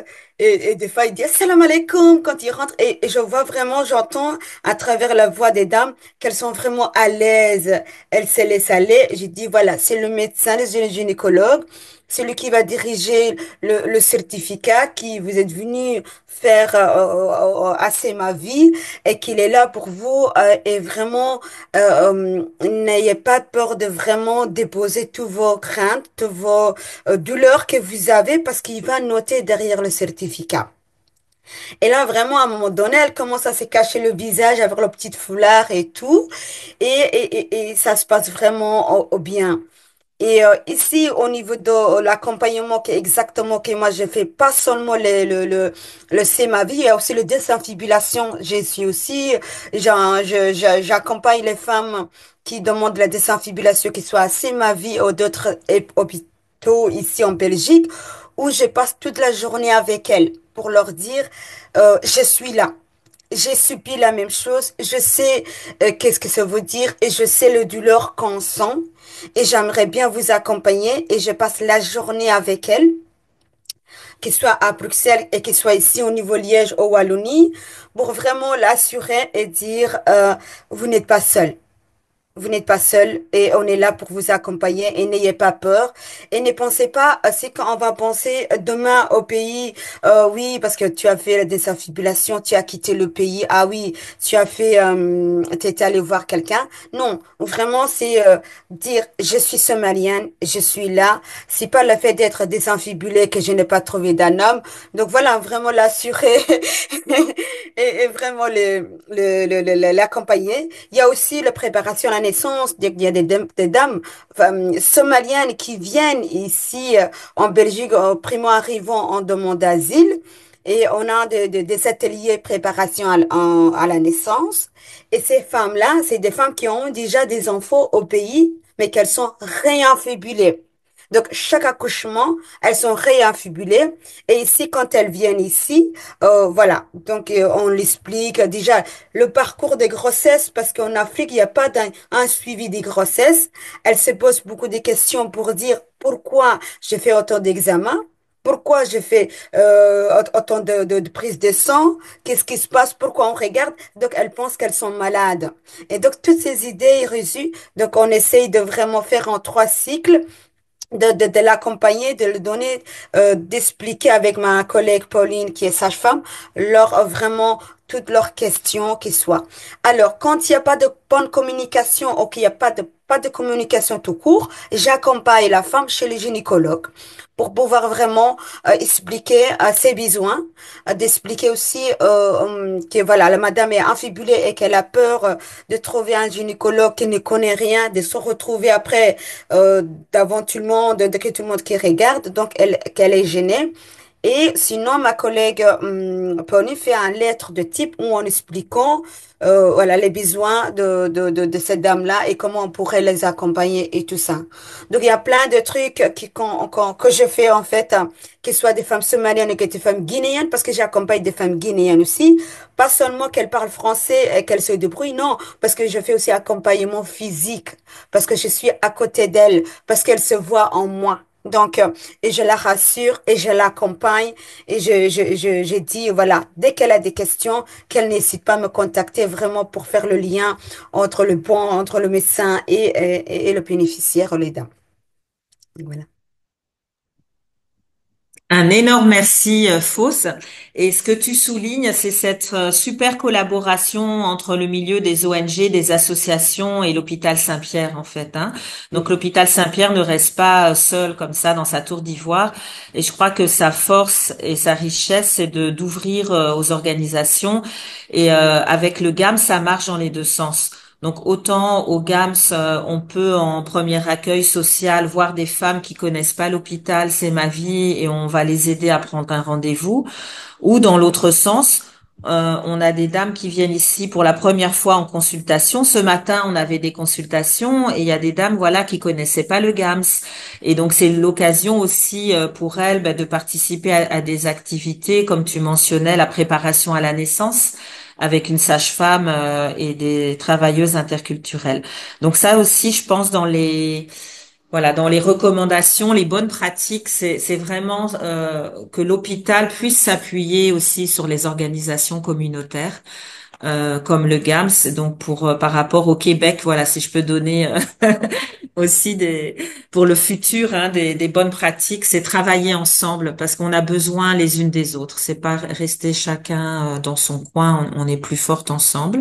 Donc un grand merci Fausse. Fausse et Ousenatou, vous avez éclairé notre webinaire. Hein. Sans vous, ça aurait pas été la même chose. Donc, un grand merci. Et maintenant, j'ouvre alors la session des questions. Je vois, voilà, un message. Voilà, donc d'une collègue, hein, Amadea Kézar, qui doit partir malheureusement, voilà, en clinique, mais elle est physiothérapeute spécialisée dans la rééducation du plancher pelvien. Et elle a été très très heureuse d'apprendre, voilà, que aussi les kinés, hein, en périnée, les physiothérapeutes faisaient partie des équipes. Donc ça, c'était voilà, c'était un bon point. Si vous voulez prendre la parole. Alors, je lis les petites questions. Bonjour Maryse, c'est super, je retrouve plein de gens que j'ai rencontrés au Québec. Maryse aussi, hein, qu'on connaît depuis très longtemps, qui suit nos ateliers des stratégies concertées. Voilà, l'importance de collaborer. Alors, soit vous levez la main si vous voulez intervenir. Zénab, tout à l'heure, voilà, j'avais dit que tu aurais la parole à ce moment-là. Je sais pas si tu as envie de la prendre maintenant, Zénab. Oui, oui, bien sûr, je peux prendre la parole. Voilà. Oh, bonjour tout le monde. Donc, si Mon vous voulez Dieu, mettre la caméra sur Zénab, Sangaré qui parle, mettre en avant sa caméra, comme ça on la voit. Vas-y, Zénab. Ouais. Ok, je veux pas que ça se termine. Je veux tellement vous écouter longtemps. Ah, il y aura d'autres fois. Merci beaucoup aux intervenants. Merci, merci à tout le monde. Et c'est vraiment ce modèle que nous voulons au Québec, ici au Canada. J'en avais parlé lors de notre activité du 6 février passé, ce continuum de services que nous voulons mettre en place ici, savoir où et quand, à qui référer les femmes. Parce que comme nous, le comité MGF, depuis 10 ans qu'on travaille sur la question des MGF ici, on est le premier groupe qui a commencé à souligner la journée tolérance zéro au Québec. On a fait beaucoup de collaborations, beaucoup. On a participé à beaucoup de projets de recherche. On a donné plein d'activités sur les MGF. Moi-même, j'ai donné beaucoup d'ateliers sur les MGF.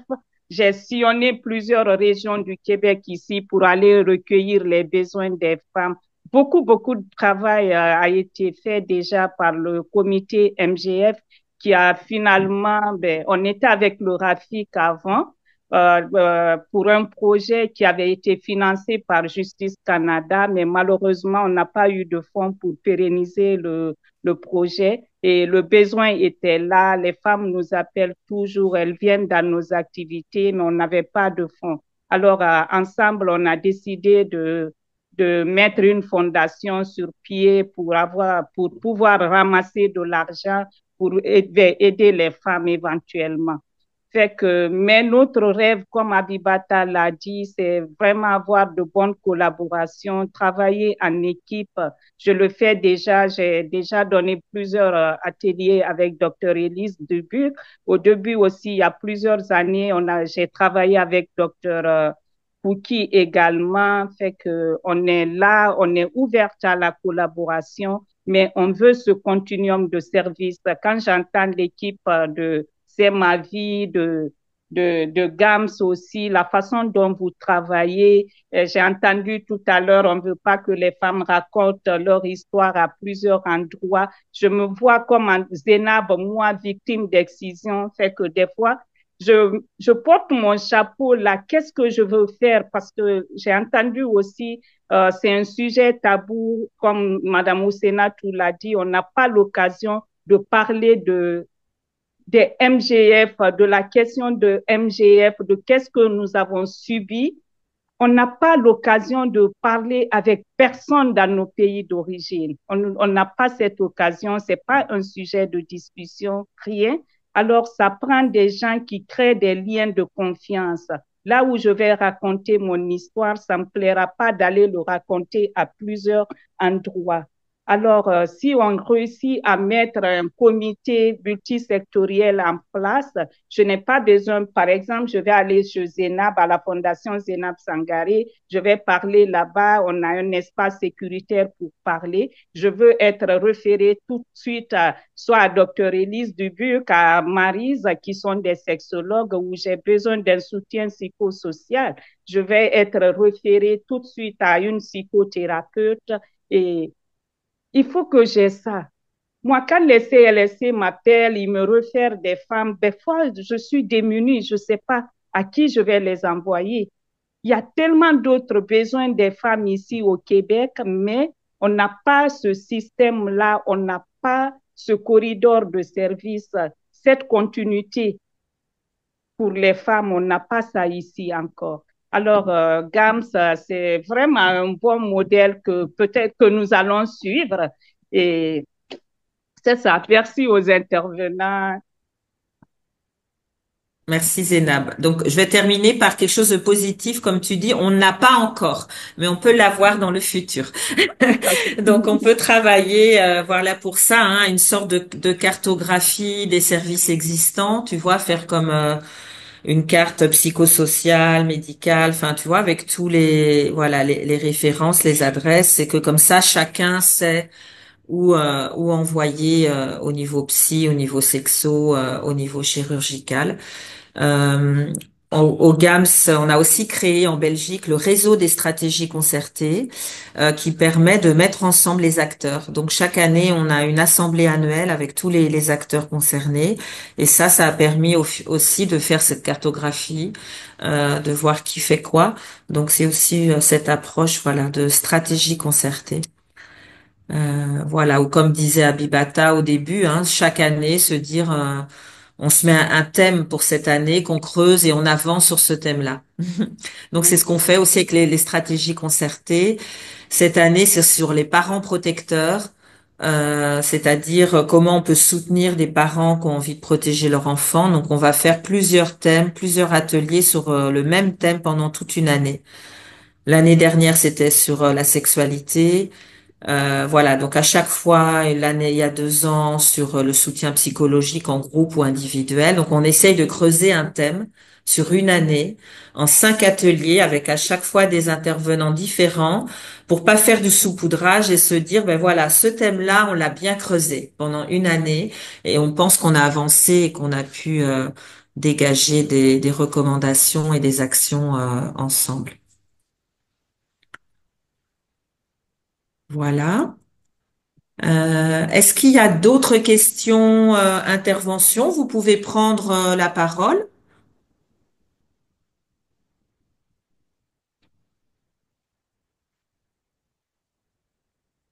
Qui a envie de s'exprimer, hein, c'est le moment. On a réservé du temps pour ça. On est parfait au niveau timing. Il nous reste encore un bon quart d'heure.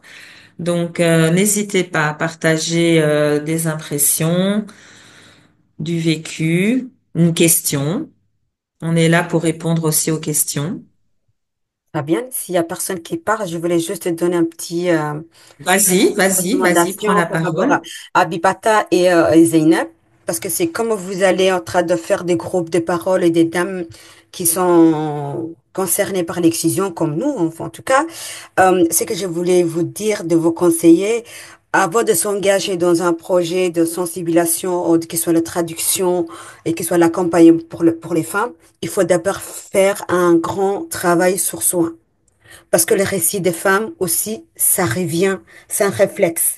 C'est un miroir qui ton histoire touche et qui revient. Et là, on n'arrivera pas à avancer avec les dames. Moi, dans mon parcours de professionnel, avant d'être engagée au GAMS, j'ai fait un grand travail sur moi. J'ai été suivie psychologiquement et aussi au niveau vraiment sexologie. Moi, c'était d'abord pour pouvoir aider à mes sœurs, il faut que je sois déjà d'abord bien moi. Donc, et là, ça m'a pris plusieurs séances, plusieurs mois de séances pour pouvoir accompagner parce que l'histoire des dames, l'histoire de nos sœurs, nous, comme Abibata et moi, ça touche énormément. Ça, on revit l'histoire. Et pour que ça revienne pas, cette histoire-là, et ça nous retouche pas, cette histoire-là, il faut qu'on soit d'abord, nous, bien mentalement et physiquement pour pouvoir accompagner à nos sœurs, nos bénéficiaires. Vraiment, je vous conseille d'abord de commencer avant d'envoyer quelqu'un pour la traduction. Surtout, le traduction et suivi psychologie est très, très, très lourd et très, très, très dur, vraiment, pour vraiment faire l'écart parce que on a la même histoire.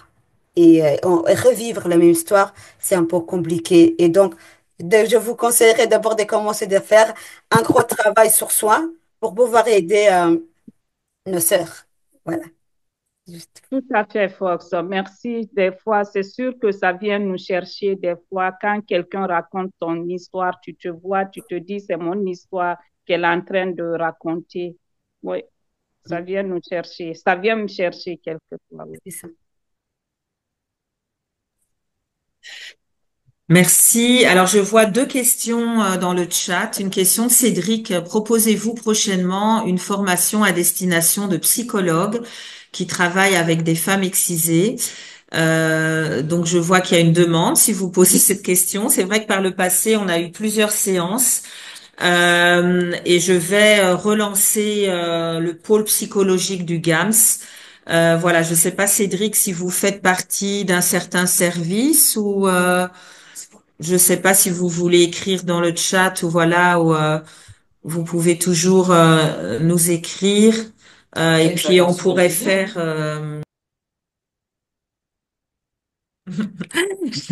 Voilà, on peut venir en espace santé famille, d'accord. Ce qu'on peut venir aussi dans une équipe, hein, quand il y a toute une équipe qui a envie d'être formée, vous pouvez faire. Si vous êtes après juste un ou deux, bien alors là il faut intégrer une formation ouverte à tout le monde, mais n'hésitez pas alors à nous écrire.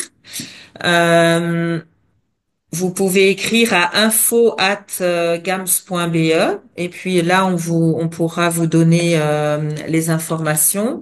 On peut aussi venir voilà pour des supervisions, intervisions. Donc ça c'est aussi possible de faire votre demande. Alors Magali disait voilà c'est tellement important cette approche comme expliquait Fausse, mais il y a la difficulté de l'accès des soins de santé dans le système public. Ça, j'avoue que ça a été une grande découverte pour moi, parce que moi, je suis une ancienne prof de santé publique. Donc, à l'Institut de médecine tropicale, quand j'ai commencé à donner des cours de santé publique, le modèle québécois était montré, voilà, comme la référence en santé publique. Hein. Si je vois quand je donnais les cours en 2000 aux étudiantes qui venaient, c'était vraiment la référence. Et c'est vrai qu'au fur et à mesure que je suis allée en mission, que j'ai rencontré des gens là-bas et des gens migrants, donc j'ai pas mal d'amis, voilà, qui vivent au Québec et l'accès aux soins, enfin les mois d'attente pour obtenir des fois une radio, même une opération. Récemment, j'ai une amie, voilà, qui s'était cassé la jambe alors qu'elle était maman solo, avec elle savait pas où mettre son enfant. Elle a dû attendre 4 jours pour être opérée parce il y avait pas de place et il a fallu que quelqu'un, voilà, fasse du bruit pour elle en salle des urgences, qu'il y a un vrai problème. Alors dans beaucoup de pays, hein, c'est pas propre au Québec, mais la santé publique est menacée en fait dans beaucoup de pays, le système public plutôt, je devrais dire, et que malheureusement, ben, les gens qui ont les moyens, ils vont mettre l'argent sur la table, vont être voilà soignés tout de suite. Donc il y a vraiment ça, je lance un grand plaidoyer pour le système de soins. Alors, ce qu'on fait, nous, pour permettre cet accès à de la traduction et de la médiation interculturelle, c'est qu'on va la financer au GAM, c'est-à-dire qu'on va faire des demandes, des appels à projets, où on forme des bénévoles, des relais communautaires, on les appelle les Community Voices, mais en fait, c'est nous qui allons payer aussi leurs services pour que les femmes ne soient pas pénalisées, que si elles vont dans un service, on leur dit ah non, on n'a pas les moyens pour payer la traduction. Donc nous, on a déjà vu ça où des gens ont dit non, nous on voilà, on n'a pas les moyens de payer la traduction. On a eu des témoignages qu'on peut appeler de violence, on peut dire dans des soins où on refuse une traduction à une dame somalienne. Voilà, en Belgique, on a eu le cas aussi où le médecin a dit non, non, c'est juste une échographie. Sauf que la dame était infibulée. Et donc faire poser une sonde vaginale chez une femme infibulée, c'est pas vraiment recommandé, surtout si la dame montre des signes que ça fait mal. Et comme il n'y avait pas de traductrice, en fait, voilà, le médecin a continué son acte, la femme a été traumatisée. Donc il y a un vrai travail, voilà, je pense, de formation à la communication interculturelle et de se dire que des soins de qualité, c'est des soins où on peut s'exprimer librement, en finesse, et de refuser l'accès à la traduction quand c'est possible, parce que dans l'exemple que je viens de vous donner, on a demandé, c'est le médecin qui a dit non, il n'y a pas besoin, c'est juste une échographie, il y aura pas grand-chose à discuter. Donc c'est vraiment voilà, je pense un plaidoyer à faire pour l'accès à la traduction. Ça fait partie de soins de bonne qualité. Voilà. Est-ce qu'il y a d'autres questions? Mariama, je pense, non? Je vois pas forcément les mains Je vois une levées, donc petite main, allez-y, je hein. vois Ouais, une ouais, petite. vas-y, parce que voilà, moi je vois pas comme j'ai partage Oui, d'écran. bonjour. C'est Annalisa Daguano du Games Belgique. Je suis avec d'autres collègues. C'est l'ordinateur de Mariama, mais c'est la main Ah, de Anna. voilà, donc tu vas pouvoir répondre à la question peut-être sur les formations, Euh, ou c'était mais autre en chose. fait, je l'ai entendu à moitié parce que j'étais en train de chercher mes notes pour poser la question. Donc, si vous voulez bien la reposer, je pourrais y répondre. Mais je vais d'abord poser ma question, si vous voulez bien. Ma question est, merci à tout le monde pour les interventions. Ma question est adressée au docteur Sophia et Els. J'ai eu l'occasion déjà de rencontrer euh, une de vous il y a quelques mois.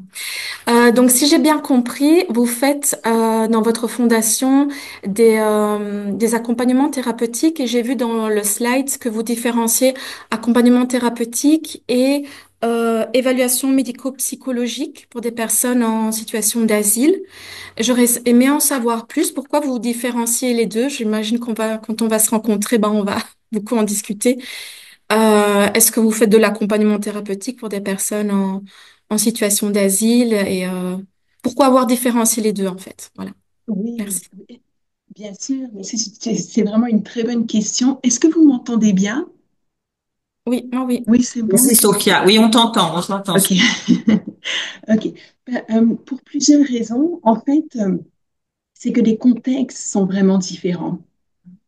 En fait, il y a plein d'enjeux qui se jouent à ce niveau-là. Une femme peut, par exemple, vouloir venir pour un soutien dans un contexte de demande d'immigration sans nécessairement vouloir un suivi psychothérapeutique, hein. Et elle a le droit, bien sûr, de venir uniquement dans ce cadre-là. Et une femme peut venir aussi parce qu'elle souhaite un accompagnement psychothérapeutique, mais ne pas être demandeur d'asile. Donc, les contextes sont différents. Déjà, ça, c'est le premier point. C'est donc pour tenir compte de ces différentes demandes, savoir qu'elles peuvent se chevaucher, mais qu'elles sont bien distinctes, et aussi parce que l'approche ne sera pas la même, en fait. Donc, si une femme, par exemple, vient spécifiquement parce qu'elle demande l'asile ou demande le statut de réfugié, la manière de travailler, ce qui sera mis en place n'est pas pareil. Donc, je pense par exemple à euh, bon, l'accueil de façon globale est le même, mais le protocole clinique ne le sera pas. Ok. Donc, par exemple, si quelqu'un vient, donc que ce soit adulte ou mineur, si c'est une demande d'évaluation, c'est sûr qu'il y a quand même un certain cadre légal dont il faut tenir compte, certains outils d'évaluation qui seront utilisés et bien sûr des outils qui soient culturellement sensibles et appropriés, hein. On ne fait pas n'importe quoi, on n'administre pas n'importe quel test, questionnaire, etc.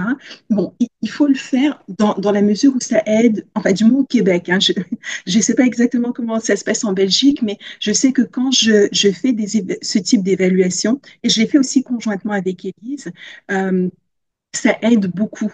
d'avoir certains outils d'évaluation parce que c'est comme si ça vient de donner du poids. On peut, c'est ça, ça donne du poids de faire vraiment une évaluation plus exhaustive. C'est des outils d'évaluation que j'utiliserai pas nécessairement ou très peu pour une femme qui vient dans une demande de psychothérapie. Hein. Elle n'est pas là pour ça, c'est pas tout à fait pertinent. Il y a aussi au Québec, alors en Belgique, je ne sais pas, puis je pense que ce serait intéressant de pouvoir en parler ensemble. Au niveau déontologique, on ne peut pas, normalement, faire à la fois une évaluation dans un contexte d'expertise et faire le soutien psychologique ou psychothérapeutique. Ça doit être deux psychologues distincts. Parce que sinon, c'est considéré comme un double mandat et un conflit de rôle. Donc ça, c'est aussi un autre enjeu qu'on a. Donc là, je vous donne quelques pistes ou quelques raisons pour lesquelles j'ai vraiment séparé les deux. C'est sûr que comme on est très peu à avoir ce type d'expertise sur le plan psychologique, que ce soit en Belgique, au Québec ou autre, ça pose la question à savoir comment est-ce qu'on fait si une femme a besoin de soutien. Alors, il y a des façons de faire. Il y a des façons pour pouvoir à la fois faire l'évaluation psycholégale ou psychomédicale et de faire le suivi aussi. Puis ça, on pourra, si vous voulez, entrer dans plus de détails éventuellement, mais oui. Donc, les protocoles sont distincts. Est-ce que ça répond un peu à votre Tout à fait. question? Tout à Oui, fait, merci. Merci de beaucoup. rien, ça me fait plaisir. Merci Sophia. Et ça, je trouve, c'est une très bonne introduction pour le prochain webinaire, hein, parce que ça rentre vraiment dans les rapports, hein, toute la question sur les rapports psychologiques et qui les fait. On voit qu'ici, bah, c'est deux personnes distinctes, alors qu'en Belgique, ça peut arriver que ce soit le ou la thérapeute qui fasse aussi un rapport d'expertise. Mais ça, c'est un sujet en entier qu'on traitera lors des prochains webinaires. Donc, on vous donnera la date des prochains webinaires, dont celui sur les rapports. La question analysable, on peut la traiter en dehors du webinaire aussi, était si on allait prochainement proposer une formation sur l'accompagnement thérapeutique et psychologique pour les dames qui ont vécu une excision. Je sais que par le passé, on en proposait où tout le monde pouvait s'inscrire. Là maintenant, c'est vrai qu'on a pas mal de formations déjà prévues par certains organismes. Voilà, donc il y a une question dans le chat de Cédric et on lui a proposé d'écrire à info@gams. Voilà. Donc je sais pas si j'ai pas l'impression que dans l'immédiat c'était prévu, mais peut-être tu peux dire Annalisa, ou peut-être qu'il faudrait en prévoir de nouveau comme on faisait Et avant, des formations ouvertes. en tout cas, à Bruxelles, il n'y a rien de prévu dans l'immédiat. On a une collègue qui travaille sur la région de la Flandre et elle a vraiment une de ses tâches, c'est d'aller à la recherche de nouveaux partenariats et elle donne des formations régulières. Mais on peut se mettre en contact avec Espace Santé Famille, c'est ça, qui fait partie de nos partenaires en fait, et on peut prévoir une formation à la carte. Oui. Oui, coucou, je suis là pour dire. Ah, Moi, je suis la collègue sur Flandre. Je suis Luna et j'ai fait un webinaire autour le 6 février pour les psychologues et on ferait des nouveaux webinaires. L'idée, c'est de faire 2 fois par an, mais ce sera en néerlandais ou anglais. Il y a peut-être moyen de faire français dans la future. Mais voilà, c'est plus ouverte et avec ma stagiaire Margot, on est vraiment en train de travailler aussi sur ce côté réseau pour que plus de dames puissent profiter d'un suivi psychologique où il y a moyen aussi de parler autour les excisions. Voilà. un grand merci. Je vois qu'il est 15h59 en Belgique et je pense bientôt 11h au Québec, si je me trompe pas, avec le décalage. Donc on arrive à notre fin. Je ne sais pas où c'est Natou, voilà, c'est Fausse toutes les deux. J'ai envie de vous mettre à l'honneur si vous vouliez dire un petit mot pour clôturer, voilà. Moi, je dirais à l'union fait la force.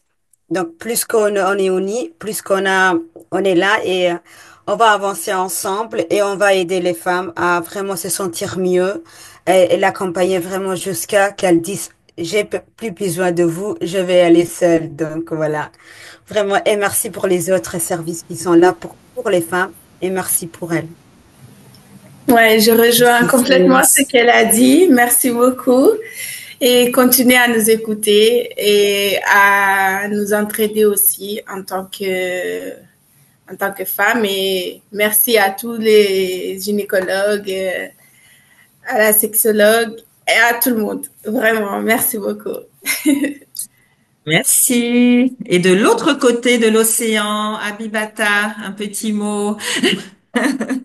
Je rejoins un peu voilà ce que Foss a dit, l'union fait la force, donc euh, oui à la collaboration, à l'échange, à l'entraide, à l'écoute, et puis c'est une cause pour la santé des femmes, une cause mondiale, et donc je pense que nous gagnerons à travailler main dans la main pour mieux avancer. Merci. Alors, sororité, voilà le mot dans le chat qu'on va garder. Un grand merci aux équipes du Québec, de Belgique. On est ensemble, hein, je crois que c'est le mot, voilà, qui reste. Et je vous dis soit une bonne matinée, soit une bonne fin d'après-midi, selon où vous êtes. Et alors toutes les personnes qui se sont inscrites au webinaire, on vous enverra les infos des prochains. On doit encore se concerter entre les deux équipes pour fixer les dates. Donc un grand merci et au revoir et à très bientôt. Voilà, au revoir, merci, Au merci revoir. beaucoup.